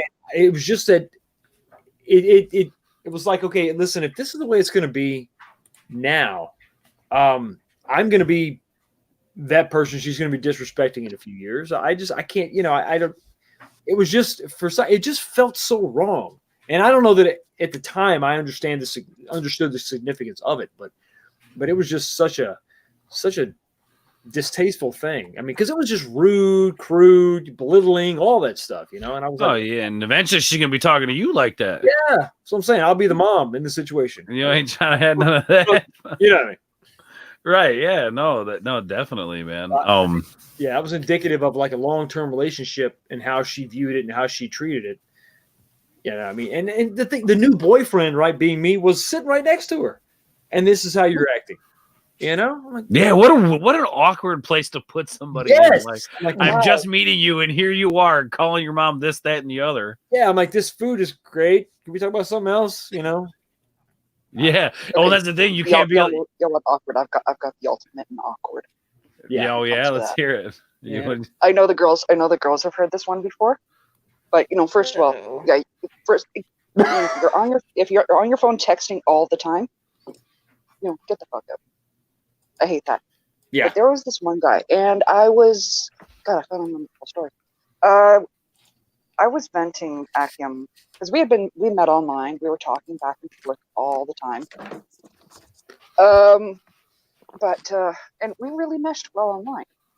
We met face to face. He neglected to mention that, he had been beaten by a ugly tree or something. Claimed he got in a motorcycle accident, but all of the stuff was like healed over. So yeah, no clue. He had plenty of time to warn me that bit. But I was venting at him over this, trying to avoid the, where we go from here type thing, first date. And it was on my mind. My best friend was going through a really messy situation with an abusive boyfriend. And he turned around and said, well, do you want me to get rid of him for you? I'm like, what? How would you do that? What? Oh, yeah. What? The hell? I'll eat him. Look at the time. I gotta go. Hell, what? I remember this. Professor said he was going to eat him, not in the kinky way. Guy admitted on the first date he was a cannibal. I like the guys how the guys are cringing and I'm laughing my ass off. He's like, hey baby, let me nibble on your finger for a little bit. What was his name? Jeffrey. Was this like a metaphor or something? Or was No, it sounds like Fox. It sounds like he was on some getting the chopping down, huh? Got his fork and his knife. He's ready to go, man. He was ready to go full on Jeffrey Dahmer. Was there a bottle of Chianti on the table? No, there was a bottle of chloroform. A bottle of chloroform. That's a different party. Bill Cosby. That's not the kind of party you want. Joel. Okay, that's what he wanted to do. He wanted to turn that guy into Jello. That's weird. I mean, I've had the weirdest stuff. I've had the guy's wives call on the date. What? Yeah. You just want to know when he's going to be home. Wow. Yeah, exactly. He's like, "Who are you?" I'm like, "Who are you? Is this his wife?" I'm sending him back right now. Oh, you've actually had that? Yes. You're like, all right, I'm gonna go ahead and send your husband home. I apologize for this. And then he comes home with a slap like a big red mark on his face and probably his drink all over him, maybe. So how do you do that? I mean, do you go back to the table? You go back to the table or whatever, and be like, your wife called. And she wants to know when you're going to be home. No, that's not how you do it. That's not how you do it. You order as much as you want, the most expensive stuff. Get the bottle first. That's exactly what I did. That's when you tell them, by the way, your wife called. Yeah. See, that's what I could have done. No. I looked right at him and said, "We're done. Go back home to your wife." That's wow. What'd he say? Matt, you're better than me. Yeah. You guys have seen me when I deal with these idiots online. I'm no different when it comes to the dating thing. Oh, absolutely. I can't remember who I told this, but I know one guy who it was like the date was absolutely horrible. And at the end of the date, he's like, "Oh, well, can I call you?" I'm like, "Yeah, sure, whatever, fine." So I find out that's a good response. Curious, the way that I am. I find him on Facebook with a picture of him going on a date with his wife. So I keep this under my hat and I talk to him occasionally. He'll text, "Hey, how you doing?" I'm like, one word, fine, and leave it at that. This went on for like months. I never actively contacted him because I'm like, I know you're married. Don't talk to me. But let's see if you actually are honest, about this. So about 9 months goes by. This guy pings me again. I think it was during the Super Bowl. I'm like, I'm watching the Super Bowl. Why? What's going on? And he says, "Well, I think we got off on the wrong foot." I said, "Do you think we got off on the wrong foot because you're married?" Silence. How Yeah. is that Oh, I've even known that the for line? 8 months. And he's like, well, we were separated. I'm like, honey, separated is still married. Yeah. And I cut that off completely. But it's just, yeah. you I have to be I honest got the about that same crap line up from front. a guy. Like, yeah, you know, you Ooh. might have been separated, but at some point, were you not going to mention that separation? Exactly, because he told me he was Yeah, divorced. yeah. It's kind of a key component Oh. here. Well, yeah, in my naivety in my 20s, I dated a guy who was married, but I didn't know at all. And how we found out is his wife came to my apartment Whoa. coming up, Whoa. Ooh. and like, who the freak are you? And tries to, I don't know who this bitch is. So she's gonna come to my apartment and you're sleeping with my man. So I start slapping the crap out of him. And then she goes after me because I'm hitting him. Oh, geez. Yeah, I see. Oh, right, look, episode of Of Cops. course, yeah. So, And so yeah. I do what any normal woman would do. Beat her ass. I proceeded to leave. I proceeded to beat the living shit out of her. And he's just like, what the hell just happened here?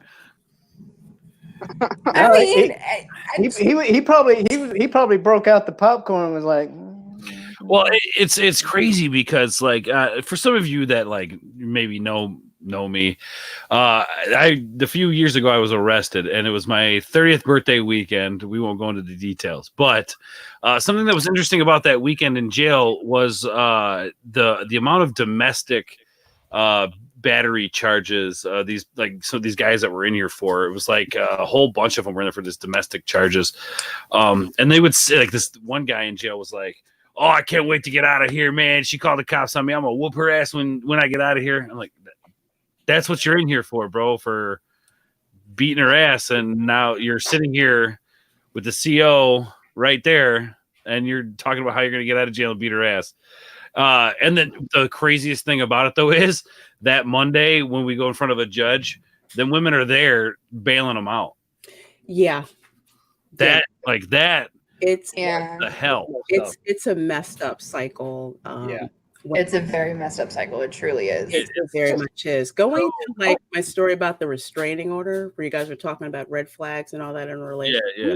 So, Girl, I know the feeling. I got it. And yes, this is a Florida story. So when I was in grad school in Orlando, in Florida, so I was dating this guy, and actually we were engaged at the time, but things were not, working out very well, and we broke up and all of that. I thought my life was fine. Just controlling everything that I did, trying to control my time, calling me all the time. Why can't you go out? Well, I got to study. That. I'm in grad school. I have to study. It's like I have time and then, I don't have time to do other things. Constantly wanting to know where you are. I had this guy literally almost try to run me down in the parking lot at Walmart. Literally. What? Oh, yeah. Literally, like he found me, tried to run me down the parking lot. Okay. So after that happened, and then he actually broke into my apartment too. And then oh my God. So I'm calling the Orange County Sheriff's Department. Okay. So the call is between me and somebody who's doing a suicide attempt. Guess whose house they went to first? Not me. Of course not. Me. To the person who they thought was going to commit suicide. So OPD comes in now, Orange County Sheriff. So I actually started to press charges about this because this person was calling me. I mean, not once, not twice. We're talking. Oh, I mean, he's trying to run you down and whatnot. Yeah, you got to get something there. Yeah. Stuff. So I'm getting ready. I'm doing the paperwork for the restraining order. He's like, no, don't do it. I'm sorry. I'm like, no, I don't have time for this. And the thing is, I was getting ready to move. So right when I'm about to file the paperwork, they're just like, look, you're moving. You haven't heard anything from this guy. He doesn't know where you're moving to. If you go ahead and you file this, he's going to get all the information about where you are. And I'm like, yeah, he's kind of a punk. So I wound up dropping it because I was moving and there was no way he was going to know where I was. And the funny thing is, 2 days later, he's calling a radio show in Orlando to complain about me. Everybody else is calling in saying, "Why the heck was she with somebody as boring as you?" He got roasted, but anyway, red flags. Anybody who's trying to monopolize your time, and I don't mean texting you a couple of times during the day. That's not a problem. We're talking like hundreds of texts, hundreds of calls, want to know where you are all the time, pissed off if you're not where they expect you to be. That's some stuff that you shouldn't let slide. I mean, when I was stupid, I didn't have any idea, but that's nothing you should tolerate. But when you get people who are controlling like that from the beginning, like Lord Callis says, you should pause. Yeah. Well, and there's the thing with yours. Go ahead, Christy. No, I was going to say the thing with yours, Lorena, happened to me after we broke up. I guess he didn't handle the breakup really well, and I mean, he knew where. I mean, we grew up together. How the hell was I not going to go to my mom's house, my sister, family, friends? We all knew the same people. We knew the same people, Right. And so I didn't talk to my family for like a year and a half, just to distance and everything like that. And he found me at a new job, and he proceeded to beat the ever living hell out of me, and he put me in the hospital, and doing the same thing. And that's when I was just like, enough. You search out somebody and just never let it happen again type thing. And I see the ladies who just go back and back and back, and it breaks my heart. It really does. Well, yeah, and that's the thing too. Like, no matter how much you tell them, like, it's only when they've had enough. When you could tell them till you're blue in the face. Yo, get out! What are you doing? Get out! Something bad's gonna happen. Oh well, no, he said this and then this. It isn't until either it's too late or that rope is so thin. And it sucks that, like, because here's the thing. I think people understand that the behavior is bad. They get it. It's like cigarettes. I think at this point we know cigarettes are bad for you. You don't have to pick up a cigarette and wonder if it's damaging to you.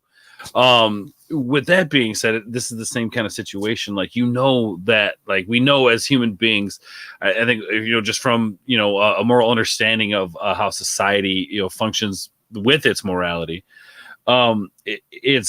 We know that it's bad, but yet we continue to live in it. Either people not realizing the psychological damage it has, or not caring, being addicted to that. How did you describe the codependency feeling earlier, Lorena? It's like a feedback loop, and you're right. Yeah, like, that's they it. Have to. It's like that dopamine hit. It's like, I have to have it. This is the only thing that I know. If I don't have it, without it, I'm nothing. Right.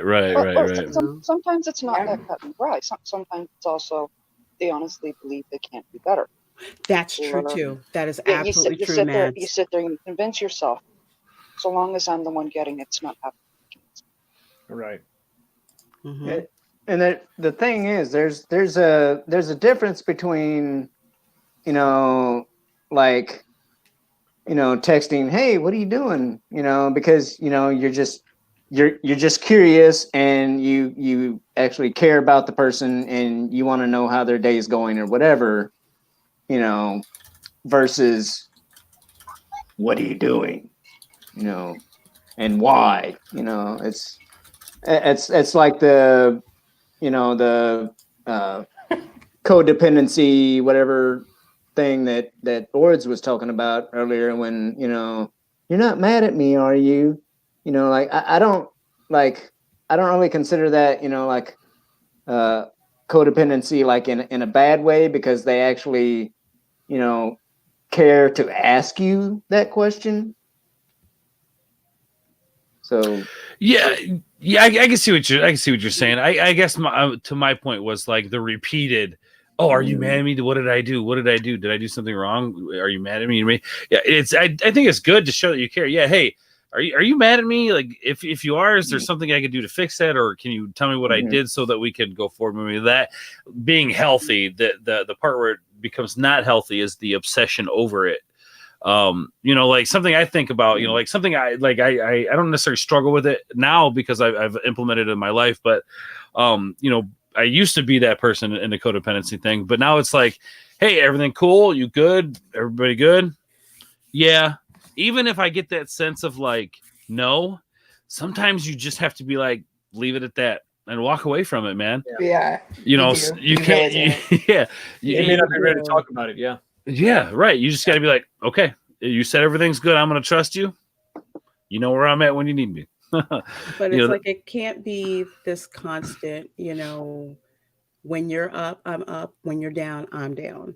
right. It's like it can't, my day can't be pegged on how you're feeling. And that's where that, that's I got to where it meet gets you. really I got to unhealthy. meet you where you are. Right. Yeah, and going back to that, what percentage of this relationship can you give today? You can only give 10%. I'm going to make up the extra 90.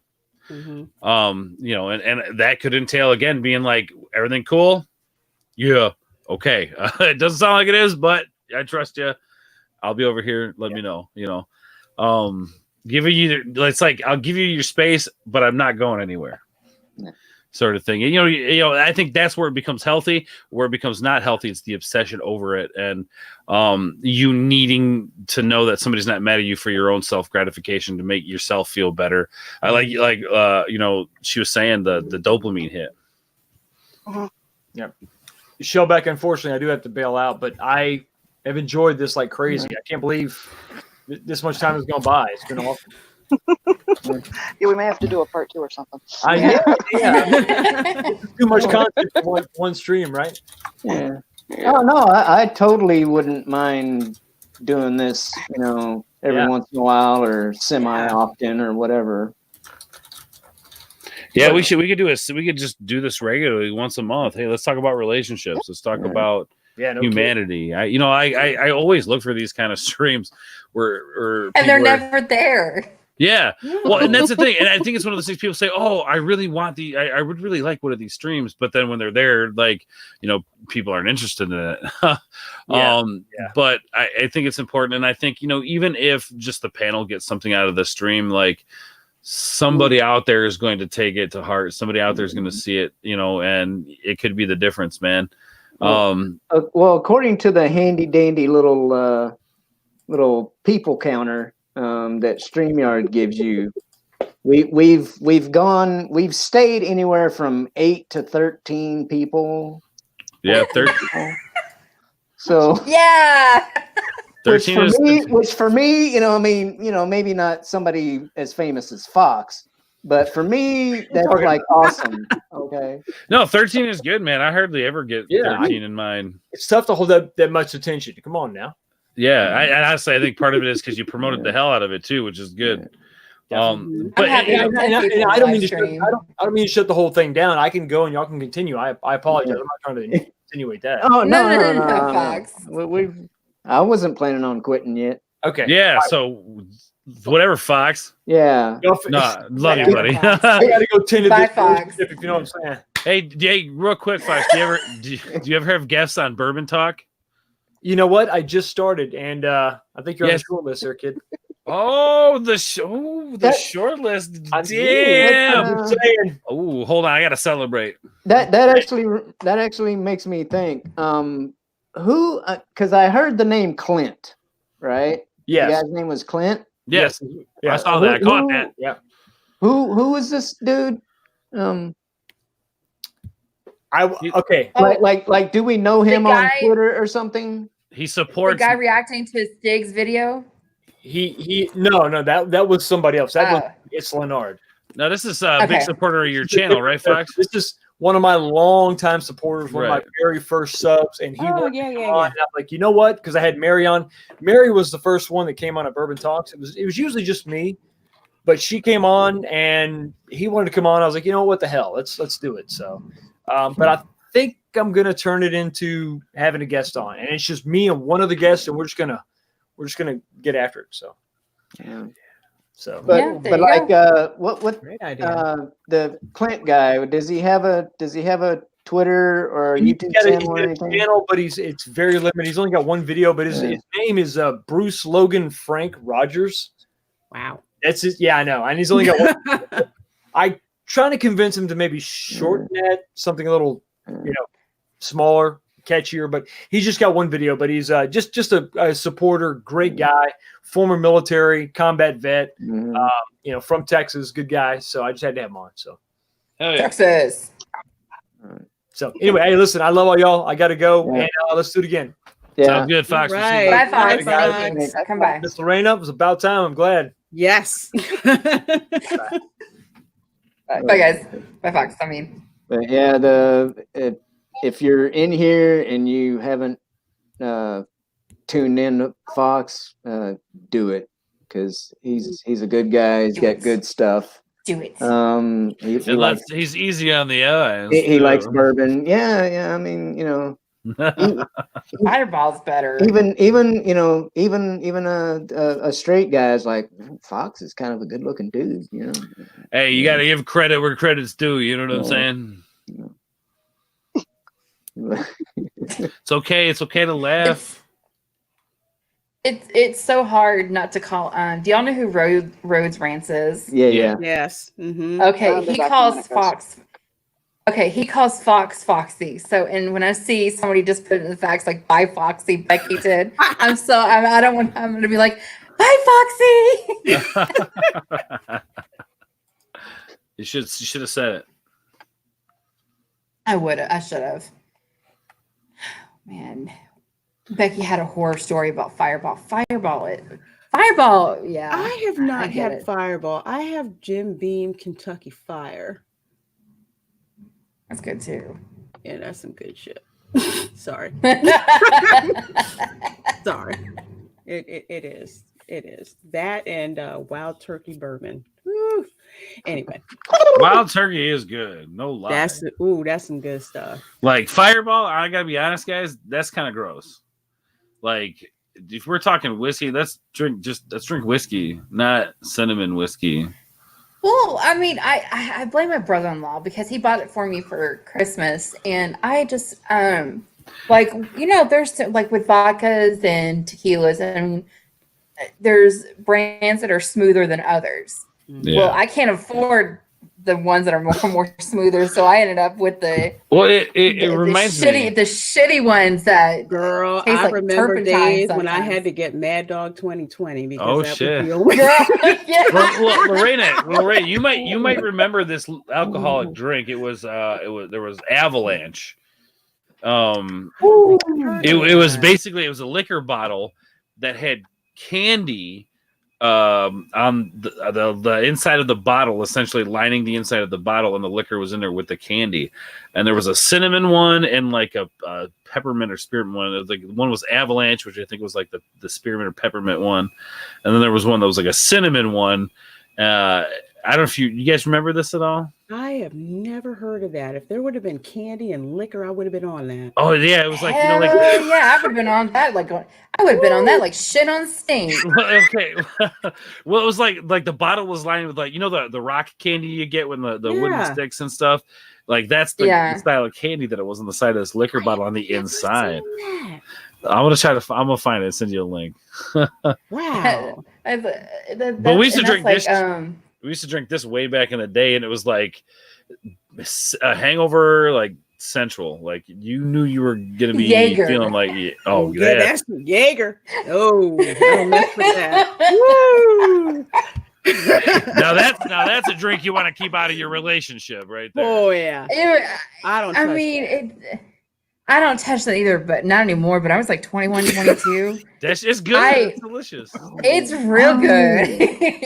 Jaeger? Hell no. I bought it a couple months ago. I hate licorice. You shush, Shush, turtle. Me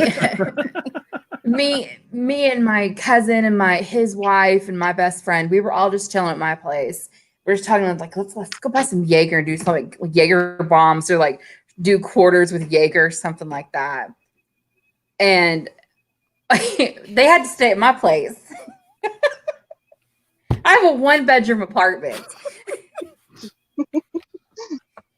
And I was just like, what the hell am I going to do? But yeah, Jaeger, I can't deal with Jaeger anymore. Everybody's got a Jaeger story, man. Everybody's got this one Jaeger story in their life that is like the most craziest night they've ever had drinking, and it's always because of Jaeger. Had that. You don't have a Jaeger story. I don't have a Jaeger story. I've seen people that had Jaeger. That's what I'm saying. Either you've seen it or either you have experienced it. Okay, so that's a Jaeger story, but this really is a Jaeger story. Oh, here we go. Okay, so this is like when I was 19 or 20, and I never would get carded going to the liquor store. So I could just go and get the liquor and just buy it. And if not, my friend Dylan, because he grew his hair out so much that if he shaped it like a guy, the guy from A Flock with Seagulls. You know what I'm talking about? I ran and he could style his hair like that and look like him. So if not, I would. And what's funny is Dylan was 16 and he could go into the beer store and just buy the liquor and they would never card him at all. Just walk right out of there. He would walk right in here. I'm like, here I am, 18 and a 16-year-old getting liquor. But we got so drunk one night, we started stealing signs in the car. No, you don't understand. Like the traffic cones, like the red orange cones. Mm-hmm. Okay, we started with those. We were just like, well, let's go get those cones off the side of the road. And then the bigger ones that when you pull them out, they like stand like at a triangle, like a teepee. They have the flashing lights. Mm-hmm. Okay, we stole 3 of those. And I used to do shit like that when I was a kid. And then to top it all off, we went to somebody's car and we got one of the Domino like Pizza Hut like magnet thing where it's a delivery car. You throw it on top of the car. But we tore this off of his car and I think we messed up his car. I'm not sure. Yeah, but you can do that with those. Don't they have to wire it to like the light or something? No. It usually works through like magnetic, but those magnets like they have to be able to withstand like speed. So those magnets they're on there hard. They're like super magnets, and if you pull it fast enough, you can ruin a car for sure. Yeah. You did that. You ruined. Wow, way to go. Oh yeah, we sure did. And some of this, and I was tame to what some of the shit my sister used to do. And I was like, Misty, don't. Oh shit! I just said my sister's name. Damn it. So, that's right. But I told her, I was like, don't ever tell mom this stuff that you used to do, because some of the stuff. Oh my god, I swear. I mean, I have more stories, but I can go on and on about just doing stupid shit. I mean, 37 now, and I still do stupid shit. Yeah, girl. But I've never been so high off of crack like my uncle was. Nothing like a good old my uncle was on crack story. Since we're talking about it, that he he dressed up like a cowboy and was walking down the service road to get some more drugs. Oh, I mean, that's typically what you do after you smoke a little crack to go get more drugs. Dress up like a cowboy. I mean, this is Halloween, so that's what it was. But it's just Becky said she likes Becky in the chat says I like moonshine. Moonshine's disgusting. If you're talking about like legit corn whiskey, that's disgusting. I had it really is that stuff in Putnam County. Oh my god! And they had people coming around asking for it. Yeah, like that's all. Like that's the stuff you drink when like literally you're snowed in, you can't go anywhere. Oh, I guess I found this in the back of the cabinet. I guess this is all we got. You know what I mean? Like that's the only time you ever drink that crap. But this is in like hot ass Florida. Oh, gross. You know. So yeah. It's I don't know. No. But they love making that crap, and they have their network for people who want to get it. Yeah, see, Becky said some friends she has friends that make it. Yeah, no, I know how those guys do it with the dirty old car radiators in the back of the woods and stuff. No, thank you. I ain't playing that. they're like, oh, let's try the strawberry moonshine. No, I'm not trying any of that moonshine. I'd rather drink gin, and gin's disgusting. It's like, why don't you just go to the liquor store like everybody else? Yeah. Do I go to the backwoods to get my liquor? Oh, I was watching that that Moonshiners TV show or whatever once upon a time, Yeah, well, and this one dude, That's this one dude made they were making banana brandy, right, and putting it in gallon milk jugs, right, charging $100 a pop, so $100 a gallon, right? What? Yeah. some of that show is like fake as hell because like shit, here I go again. Okay. So, my aunt and our family, they live in Tennessee, like we're Tennessee, Kentucky, and North Carolina, all like where the border is right there. They live in the mountains of Tennessee. Like, no, literally, they live close to a city. It's called Mountain City, Tennessee. And people would when my grandfather would go get the moonshine, they're having their rifles, and like my grandfather had to park. I had to stay in the car. He was blindfolded. I mean, they take that shit seriously. So when those shows like that, I'm just like, how true is that though? That's my thing that I think about with those shows, because really some of it's got to be staged. Think like that. Some of it is, especially Yeah. like scripted reality. That's why they call it scripted reality. It's not like true reality show, because the only true reality show that I've seen has been Cops, and my favorite, Live PD. Oh, it Cops is. I love life. Oh, Live PD is off the chain. You remember like back in the day on like Saturday evening when Cops was like the only thing that was like worth watching on TV. Yeah. It was until I saw my daddy on Cops. Oh, nice. Which episode is that? Season what episode? What episode? Which season episode? Come on now, give me the numbers. No, absolutely not. Oh, I'm gonna find it now. I'm gonna hunt it down. So That's right. You can find me on Mugshots. You know, the Mugshots website. You can look me up there. It's cool. I don't care. So you're saying season 10 of Cops? Oh God, no! It's in the early '90s. Oh, so she's talking like season 4. Yeah. Pretty early. All right. I'm gonna be watching because that show hit like what, like 88? Yeah, was it? Yeah, and we saw that. My sister looks in that TV. I don't know why me and my sister were watching that show that young. I don't think we should have been watching it. Nobody should, but we all did. Nobody should, because I wanted to be a homicide detective at one time. So I watched Cops. I wanted to be a CSI. Girl, I wish I would have known about CSI, that I would have did that. But man, I was like, homicide detective. I want to do this. But I just wanted to see how long it took him to get the guy in drugs down. girl, That's all.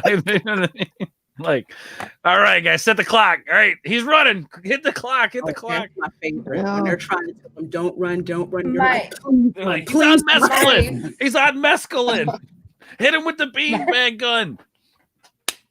My favorite, I would have. Dash. Sorry. Go ahead, Matt. Sorry. Go ahead. No, I was just gonna quick. say my I favorite- would have been watching it to just make sure it was none of my ex-boyfriends on there. I hear you. Your parents used My to tell you, I favorite- better not see you on that show. Now, you know what though, Mads? Canadian Cops, okay, like the RCMP. I mean, if you're gonna have problems with the law, do it with the RCMP people. I'm telling you. Yeah. Oh, Okay. can I just say I had a run-in with the RCMP when I was in Vancouver? Mm. They were some of the Well, hottest I cops did I'd ever met too. in my life.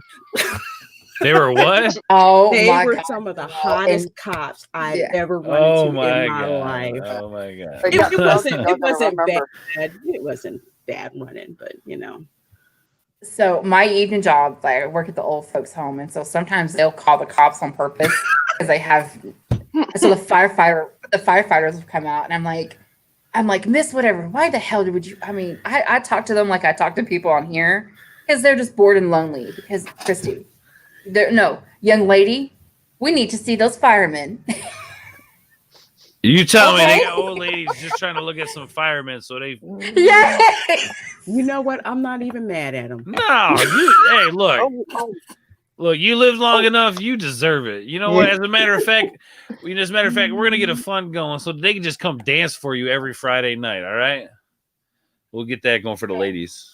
They deserve it. I can't be mad. I can't be mad at them though. That's for damn sure. Mm-mm. But You like, so I was gonna say my favorite like dash cam, like when a person was arrested for DUI, DWI, whatever the hell you call it, is where the guy he's singing Bohemian Rhapsody.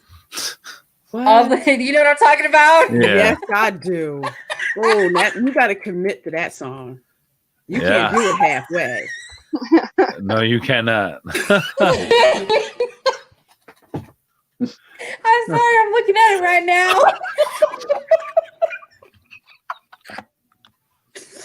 Oh, damn it. You know what? Oh my God. Yeah, I think I've seen that. And then you see the guy where he's walking into the beer store and you know they're drunk when they're like doing some contortionist type shit. And it's like, I can't even do that to my body. And I'm like, how does he do that? And he leans back and he sways like on it and he knocks down the stuff and everything. He just walks out and he's on the ground. He's so drunk. He's trying to lift up the box or the beer box of beer, whatever. Is this the one where they put to like the song from Titanic played by a recorder? Yes. I've seen this. It's the funniest thing. Oh my God, ever. And that's the bad thing about YouTube is like we can't play any of these damn clips because I know from experience that if you play those clips for a very, very long time, they will shut down that live stream. Yeah. I love how we go from real serious and dating relationships and then ends with alcohol. Well, I was gonna say I gotta get ready to go, but real quick, Same here. Yeah, real quick. Same. Final thought on the relationship thing. To quote an '80s band, "You don't know what you got till it's gone." I think it's very important That's a good to band. step back and reassess the things in your life that you need to be thankful for, the people in your life that you need to be thankful for, the relationships that you have. And don't ever be afraid to push those people out of your life who are not adding value to your life, Absolutely. who are not allowing you to be yourself, who want to control you. Those people, look, I'm a firm believer of people who, like, you want to be a specific type of person, you want to live your life a certain way, you have to surround yourself with those people. Get rid of the parts that aren't, fruitful to your life, and bring in the ones who lift you up. And that's why I'm a part of this community, because I decided to surround myself with good people who care about whether or not I'm successful.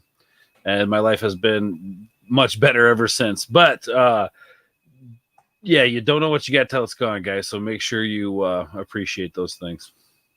Yeah.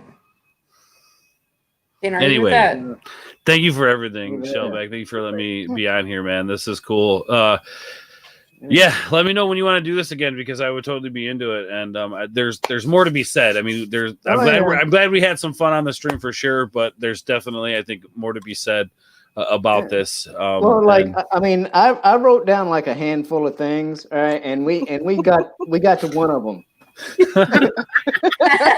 So yeah.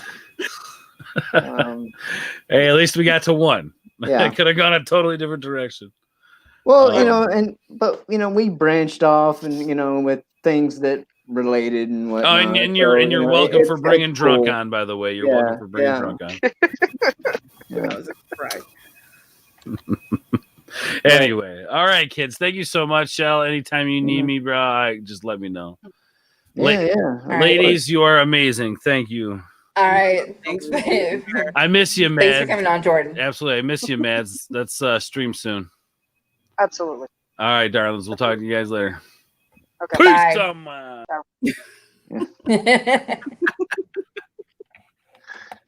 Oh wow! What an exit. Yeah. Yeah. That's an exit for you there. Probably should have reminded him he's supposed to be on Monday. Yeah.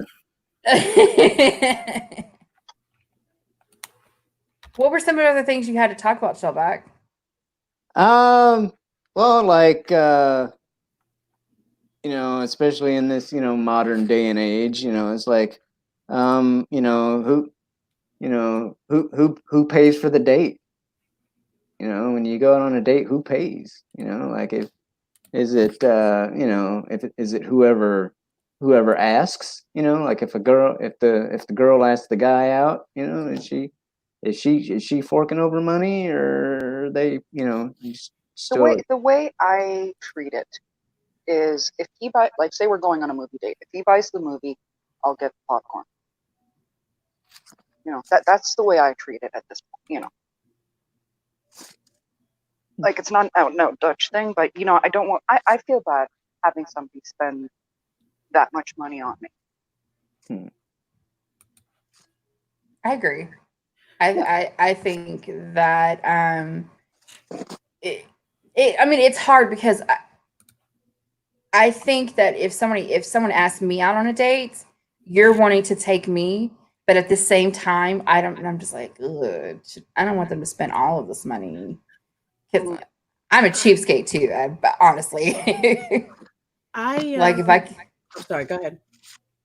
I was just gonna say, if I can save money, like if we go to the movies, which I don't understand why people think going to the movies is a good date, a first date. You can't talk. no, not for the first one, no. Not for first date. So I made that mistake of doing that, going to the movies on a first date. But usually if it's a first date and I've been asked out on that first date, I don't pay. The one thing that I do pay for is if he's paying for dinner, because I'm a control freak, I will do the tip, because I don't like it when people leave cheap tips. I hate that. So I usually do that. Now, on subsequent dates, you know, sometimes cash flow issues happen, whatever. But this is proceeding further on in the relationship. You know, I may pay for a date, yeah, or we split a date then, but I usually don't do Dutch at all on a first date. Because I've had somebody ask, they said, well, what if you know, take somebody to an expensive restaurant? And I said, look, if you can't afford anything on that restaurant at least twice, be able to pay for it at least twice, the most expensive thing, that's not where you need to take a date. You need to take a date where it's comfortable for you to pay. And if that person can't appreciate the fact that you took them there, you don't need to see that person again. yeah, You want that person to appreciate you for who you are. So if he decides to take you out and pay for coffee and a bagel or whatever, be happy with that coffee and a bagel, you know? I've had dates where we've gone to, like, honestly, McDonald's or Burger King or something like that, but we got to know each other and we were talking about different things. We ended up being there for 2.5 hours. So I mean, I know it's stupid because it's a fast food restaurant, but I mean, if that's all they can afford, that's all they can afford. It's about getting to know the person, and if you like and you talk and you mesh well. I mean, I've had first dates go 6.5, 7 hours because we were just talking and stuff like that. I know some guys who will purposely take women to places that, you know, they can afford it like 10 times over, but they want to see if this person is into it for them, or are they into it for what they can give them. Yeah. I've seen that happen too, especially with a lot They're of doing the Kanye. Oh, I didn't know what doing that doing the gold digger test. Yes, but I have to You know, oh, sorry, go ahead, Mance.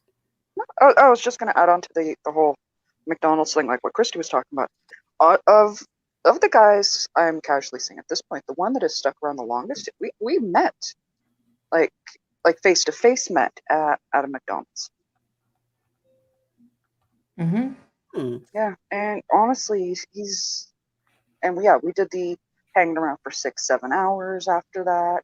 Right. It didn't spend the entire time at the McDonald's. Like, we wound up wandering around a forest. We don't need to go into details of what happened afterwards, but yeah.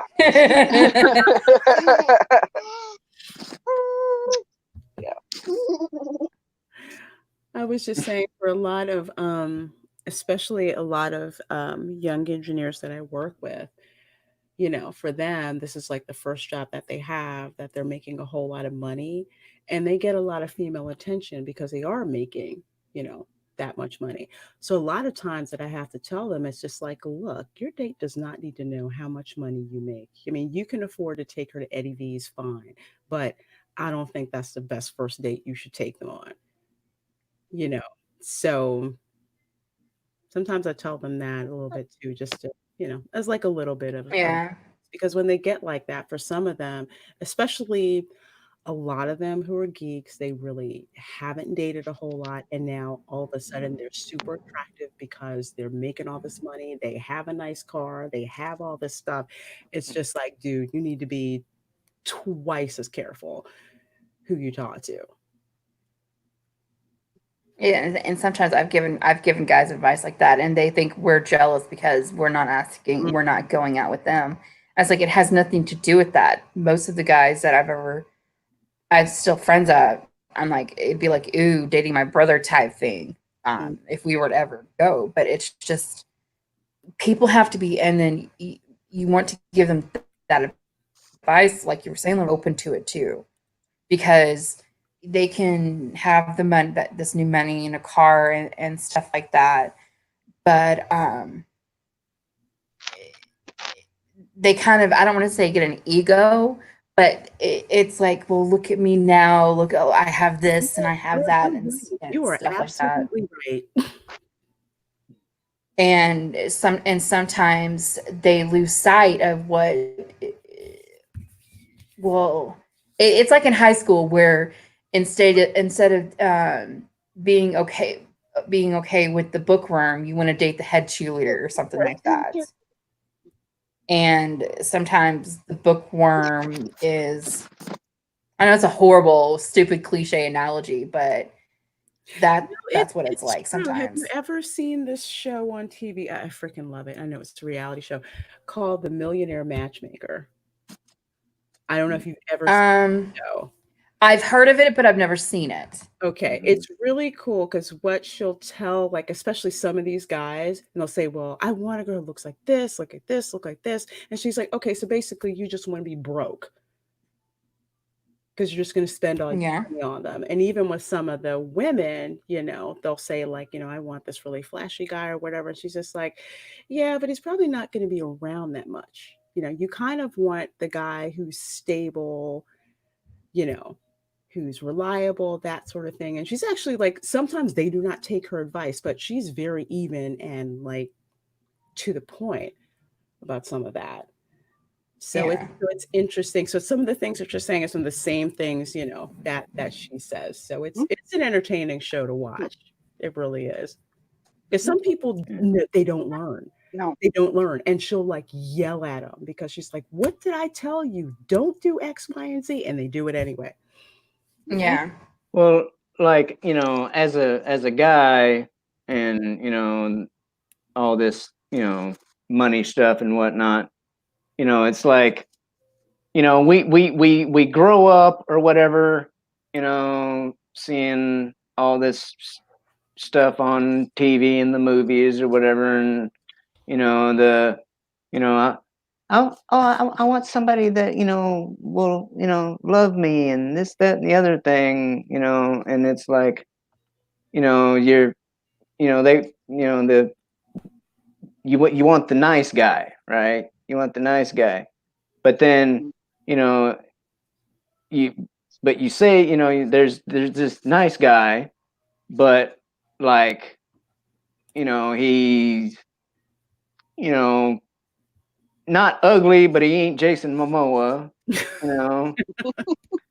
and anybody is, and he's not making that Jason Momoa money either, So it's like, from a guy's point of view, we're like, well, you say you want the nice guy that will, love you and all this stuff, but yet if they don't, if they're not making six figures, you're not going to give them the time of day, And I mean, That's true, but that's also I learned at a really it goes back to when you're a child and you take in your surroundings and stuff like that.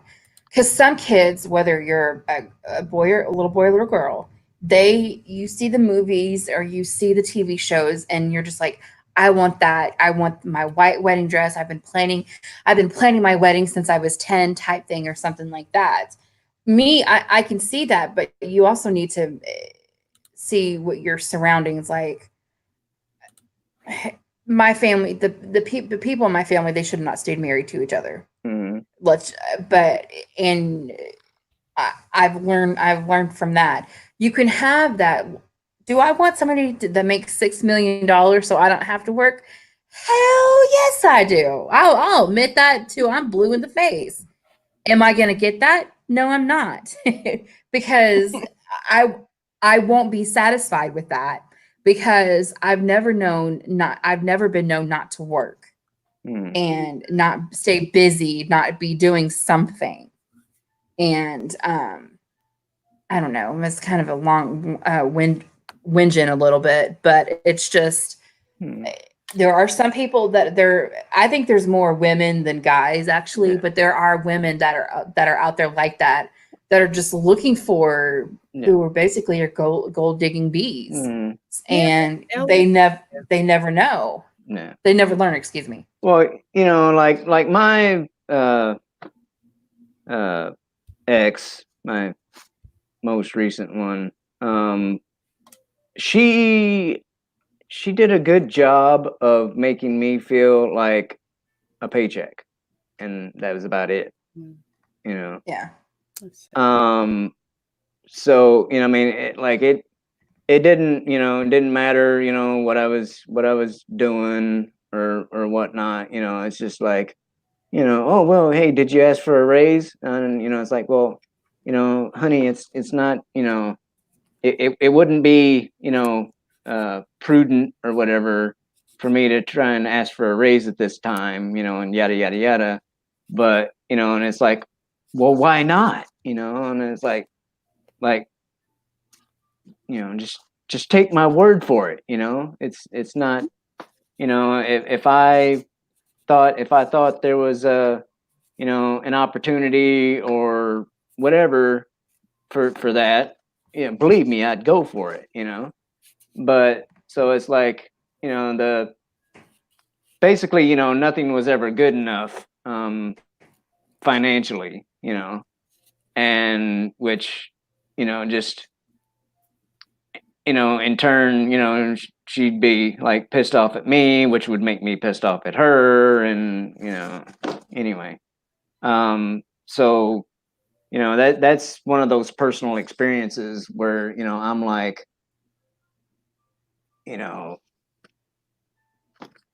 it's like, well, what do you want? Do you want the love? Do you want the love or do you want the money? And it makes me, I'm trying to think, I don't know if it's Blink 182. Anyway, there's a song and part of the lyrics are, girls don't like boys, girls like cars and money. Oh And yeah. I mean, it's like, yeah. like, can we, is there somebody out there to disprove that? I think there's plenty of Yeah. people out there to disprove that, but unfortunately, the ones that get the most press or the most notice are the ones that are actively out there, No, just for the money. I'll go with it. Girls like boys and money. Sorry, like cars and money. Women like men. Exactly. Yeah. Mads has it exactly right. Mm-hmm.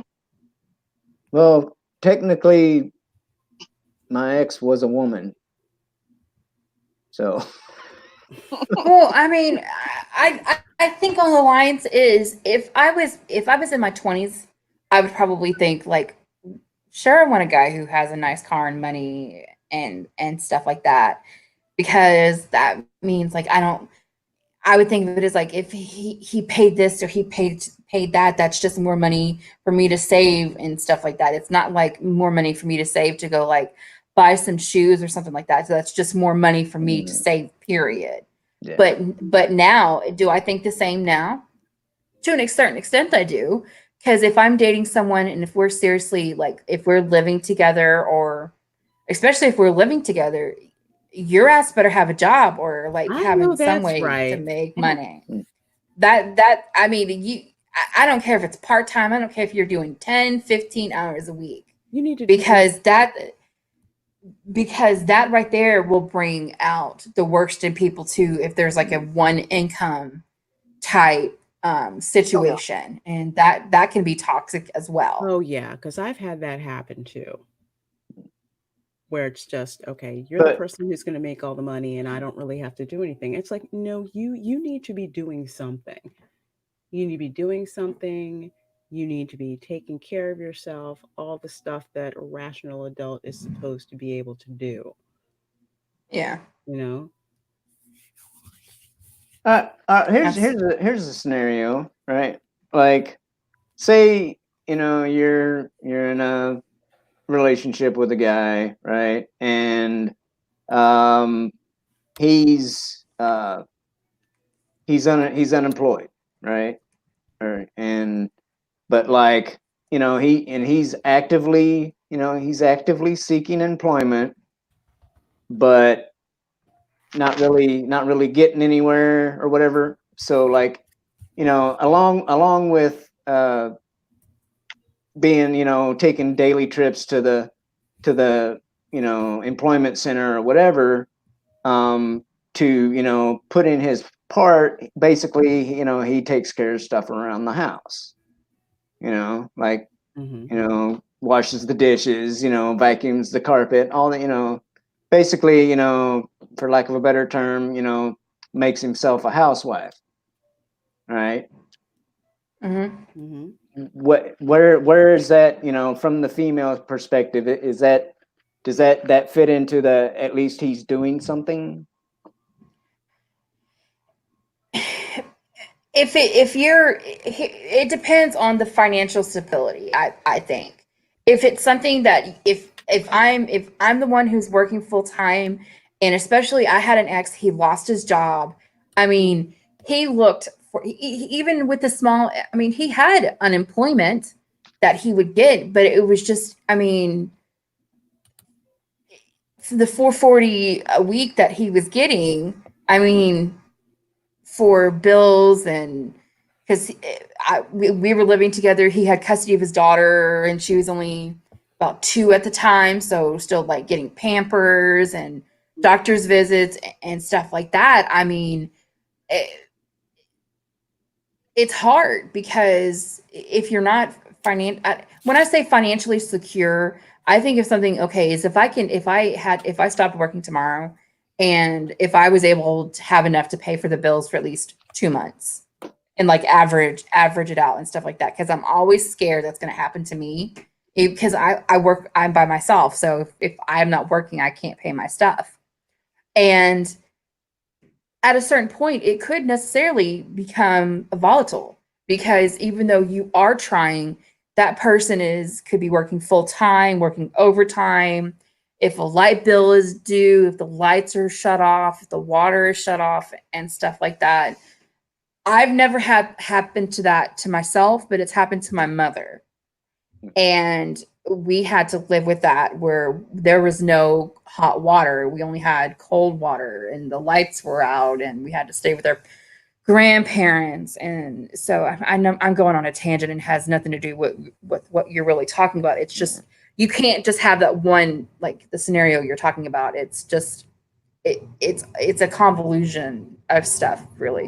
I'm gonna shut up now.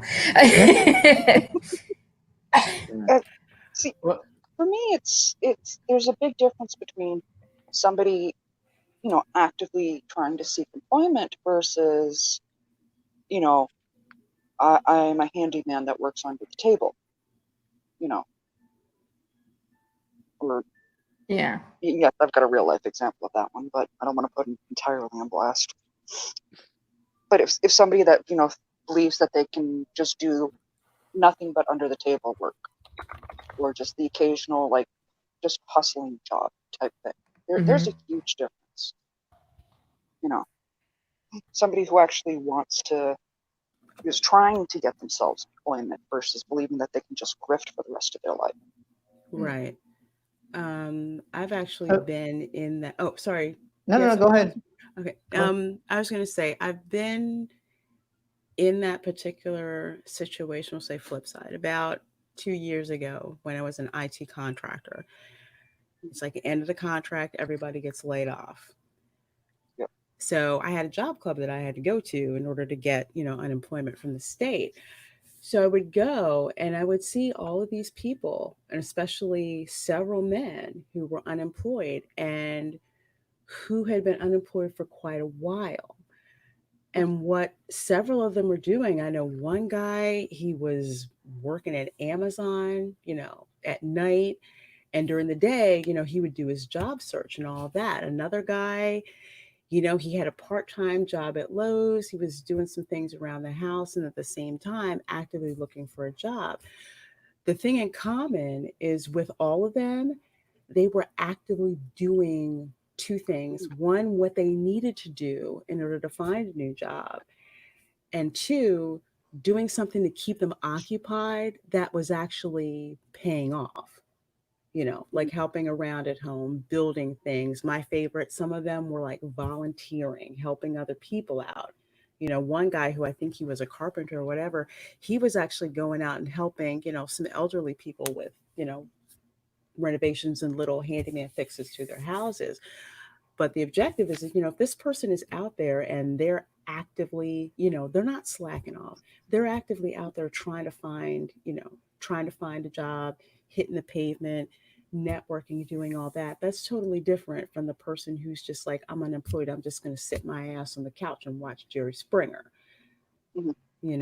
So if you're out there and you're actively doing all that, it's not really somebody to write off. TLC said it back in the 90s. Don't want no scrubs. You got that right. Don't want no damn scrub. No scrubs. Well, yeah, but they also said that they weren't too proud to beg either. So you know what?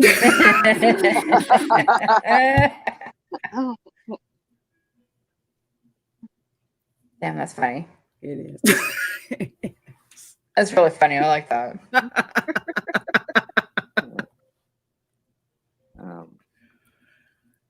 Which I don't know. I can't remember, but I think Not Too Proud to Beg, I think, came first. Yeah, that was Sixpence. That was the first album, right? Yeah. But and Don't Go Chasing Waterfalls. So yeah, I think that was the third one. Yeah, I know it's getting late for like at least a couple of you. So real quick though, before we stop this thing, Valentine's Day is coming up. What's what do people do for Valentine's? What should, in your humble opinions, what should people do for Valentine's Day? Little dab of do you want the whole room full of roses? What?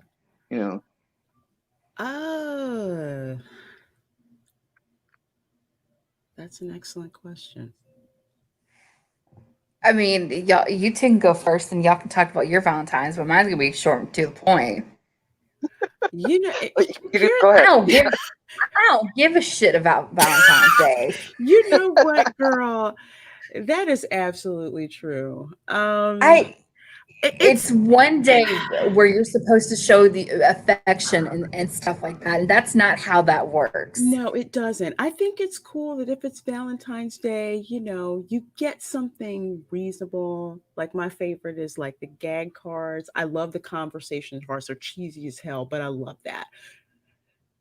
It's, just something like that. But I don't think like going out, roses are the most expensive they will ever be. I think, until Mother's Day. Yeah. This time of year, it's just like, just do something that is just fun and that makes you, happy. My favorite thing is sitting down and actually watching the movie Knocked Up. I think is freaking hysterical. That's like been my Valentine's Day ritual for years. That and like truffles and me on the couch. Mhm. But I'm I'm with you, Christy. honestly, I have not Yeah.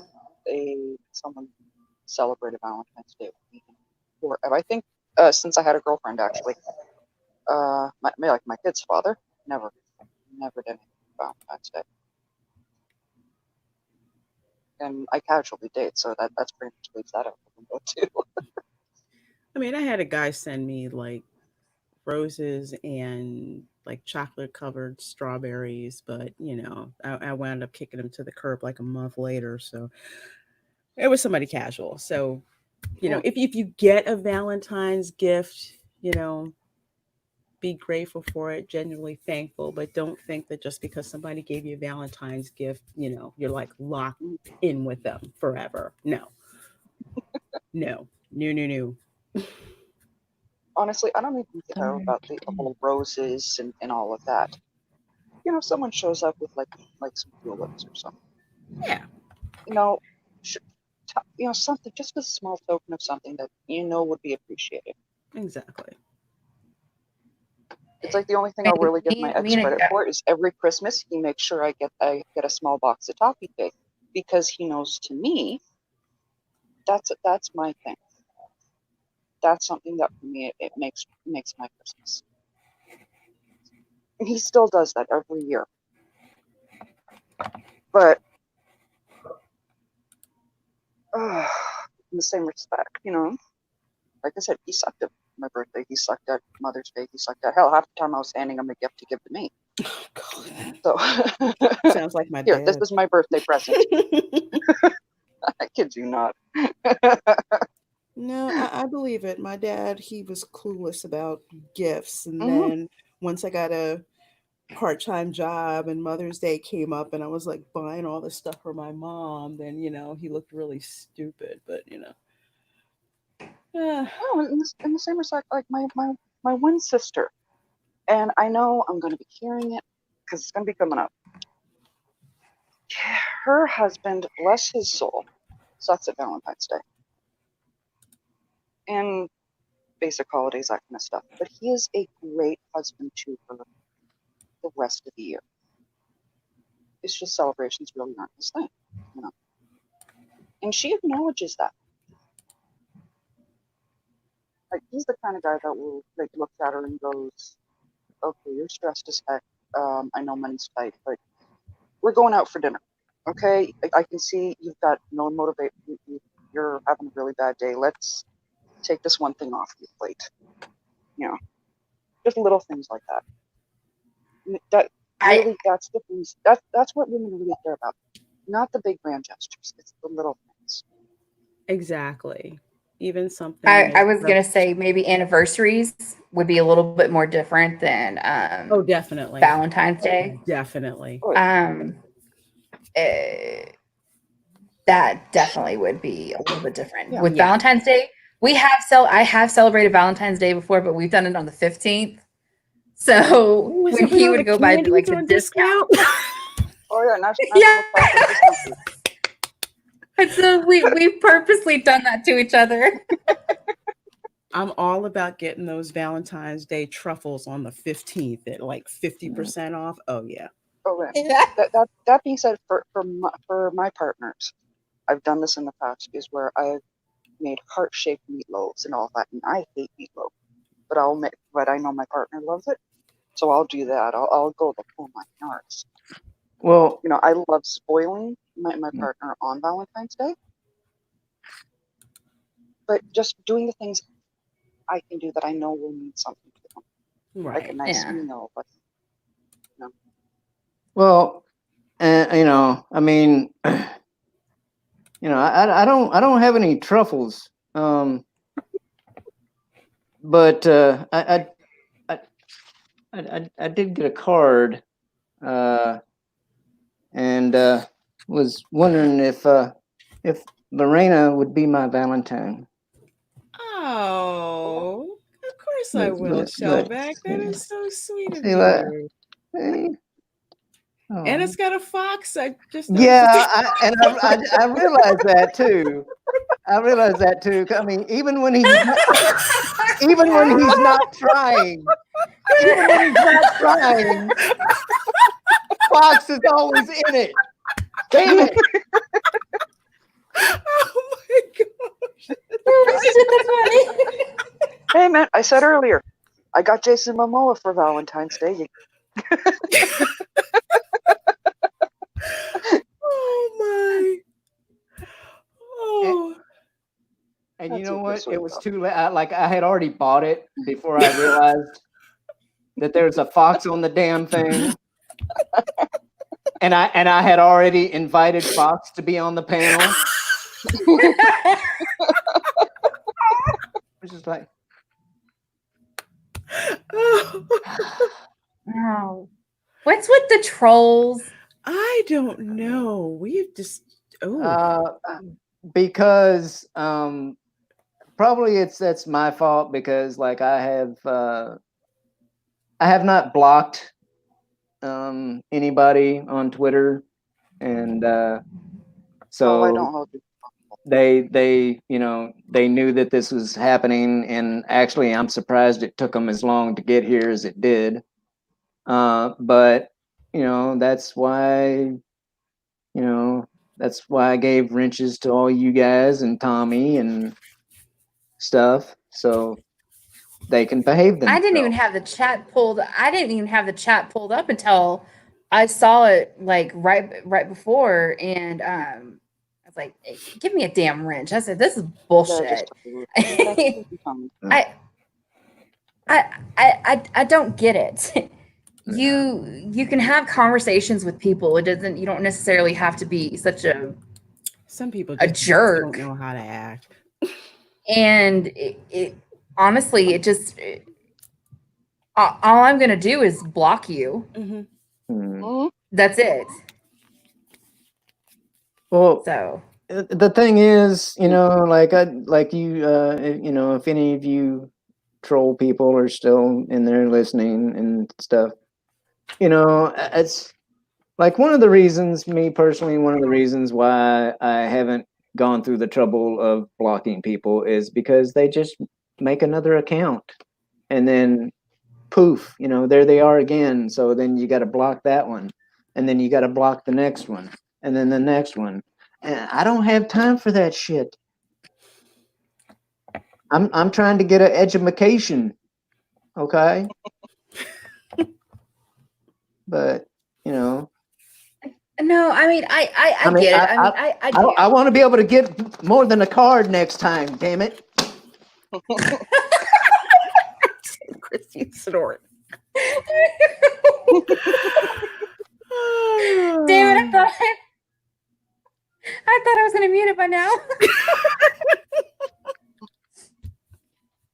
Man, even freaking Gary from Nerdrotic, he's like, Christy, why do you snort so much when you laugh? I can't help it. She just does. Hey man, and we love it. We do. We love it. Oh my gosh. Mm-hmm. When she snorts, I just start laughing. I just can't help it. I love it. Just like every Thursday when a certain somebody shows up in the chat. Ooh, I'm gonna start blushing now. Yep. What girls do. And I love Becky because normally when she's like snorting, and because she's like, damn it, Christy, quit snorting because I'm gonna laugh too. Yeah, she just posted that. I love it. But I mean, this really has been a great stream, and I know I didn't say it to you earlier, but like, happy birthday! Yeah, happy birthday, I think I said that. Yeah, it was my birthday yesterday. Yes. Yeah. Thank you for reminding me that I'm old. Thanks. Appreciate it. You're welcome. Anything I can do to help. It's okay. No, yeah, it's well, I guess, and it's kind of my I guess it's kind of my birthday present to myself. You know, was throwing this little shindig. So That's all right. you know, but that and you know, I mean, hey, you know, I got a Valentine now, so you know.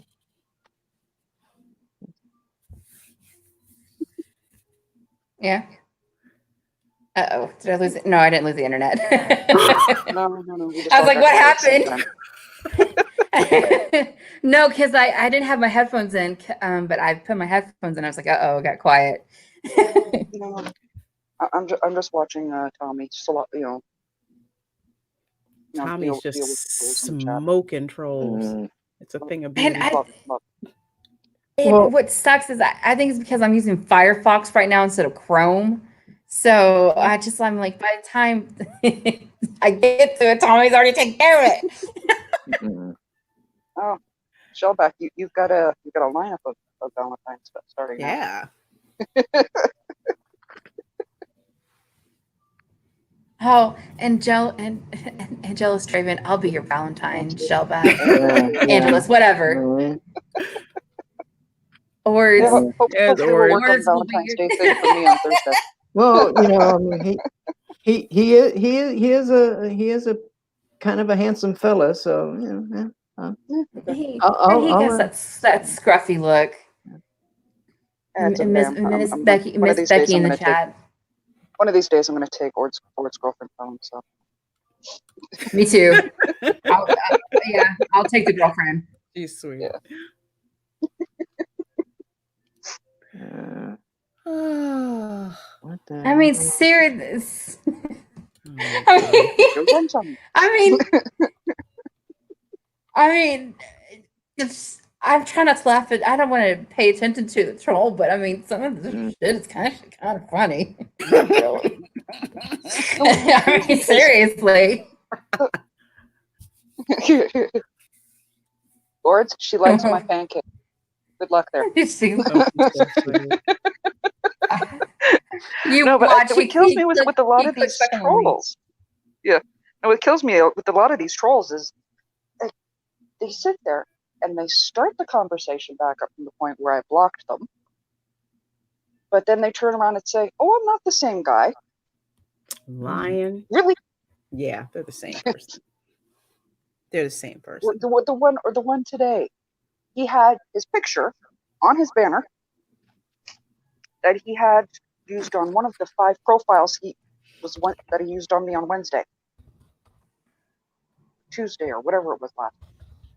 Was it actually their picture though? That's the thing. It's the one he claimed was his picture. Yeah. It's the thing with these trolls. They don't realize they have the same talk/speech pattern. And if you've seen enough of them, you pretty much know they're the same person. Oh, it's not me. Yeah, it is. Yeah, it is. Yeah, it is. You're not, you don't have a split personality. It's you. Yeah. So some of them I block, some of them I mute just because, they amuse me. Yeah. It's the same person. I mean, it's sorry. Yeah, I see.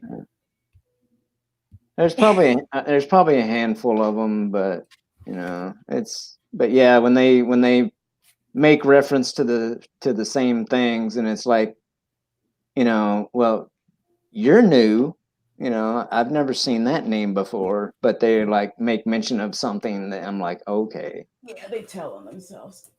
But well, I know at least a couple of you have to go. Yeah, it's got 10 o'clock. Gotta go work in the morning. Clearly, I've sat in one place too long. They found me, so yeah. Yeah. So, but I definitely appreciate everybody, coming by and in the chat, and of course, everybody, all of you fine ladies, and even those couple of dudes, that were on the panel. And I would definitely like to, do this, somewhat periodically in the future. Absolutely. Sure, absolutely. But I want to see if Ords says something where he's like, when you're like some dudes. Well, He's probably just upset that I'm calling his girlfriend beautiful. well, I mean, some people, some people like get extra credit or whatever, extra when they show up on things. But so, it's like, how many times do you need to say, Fox? But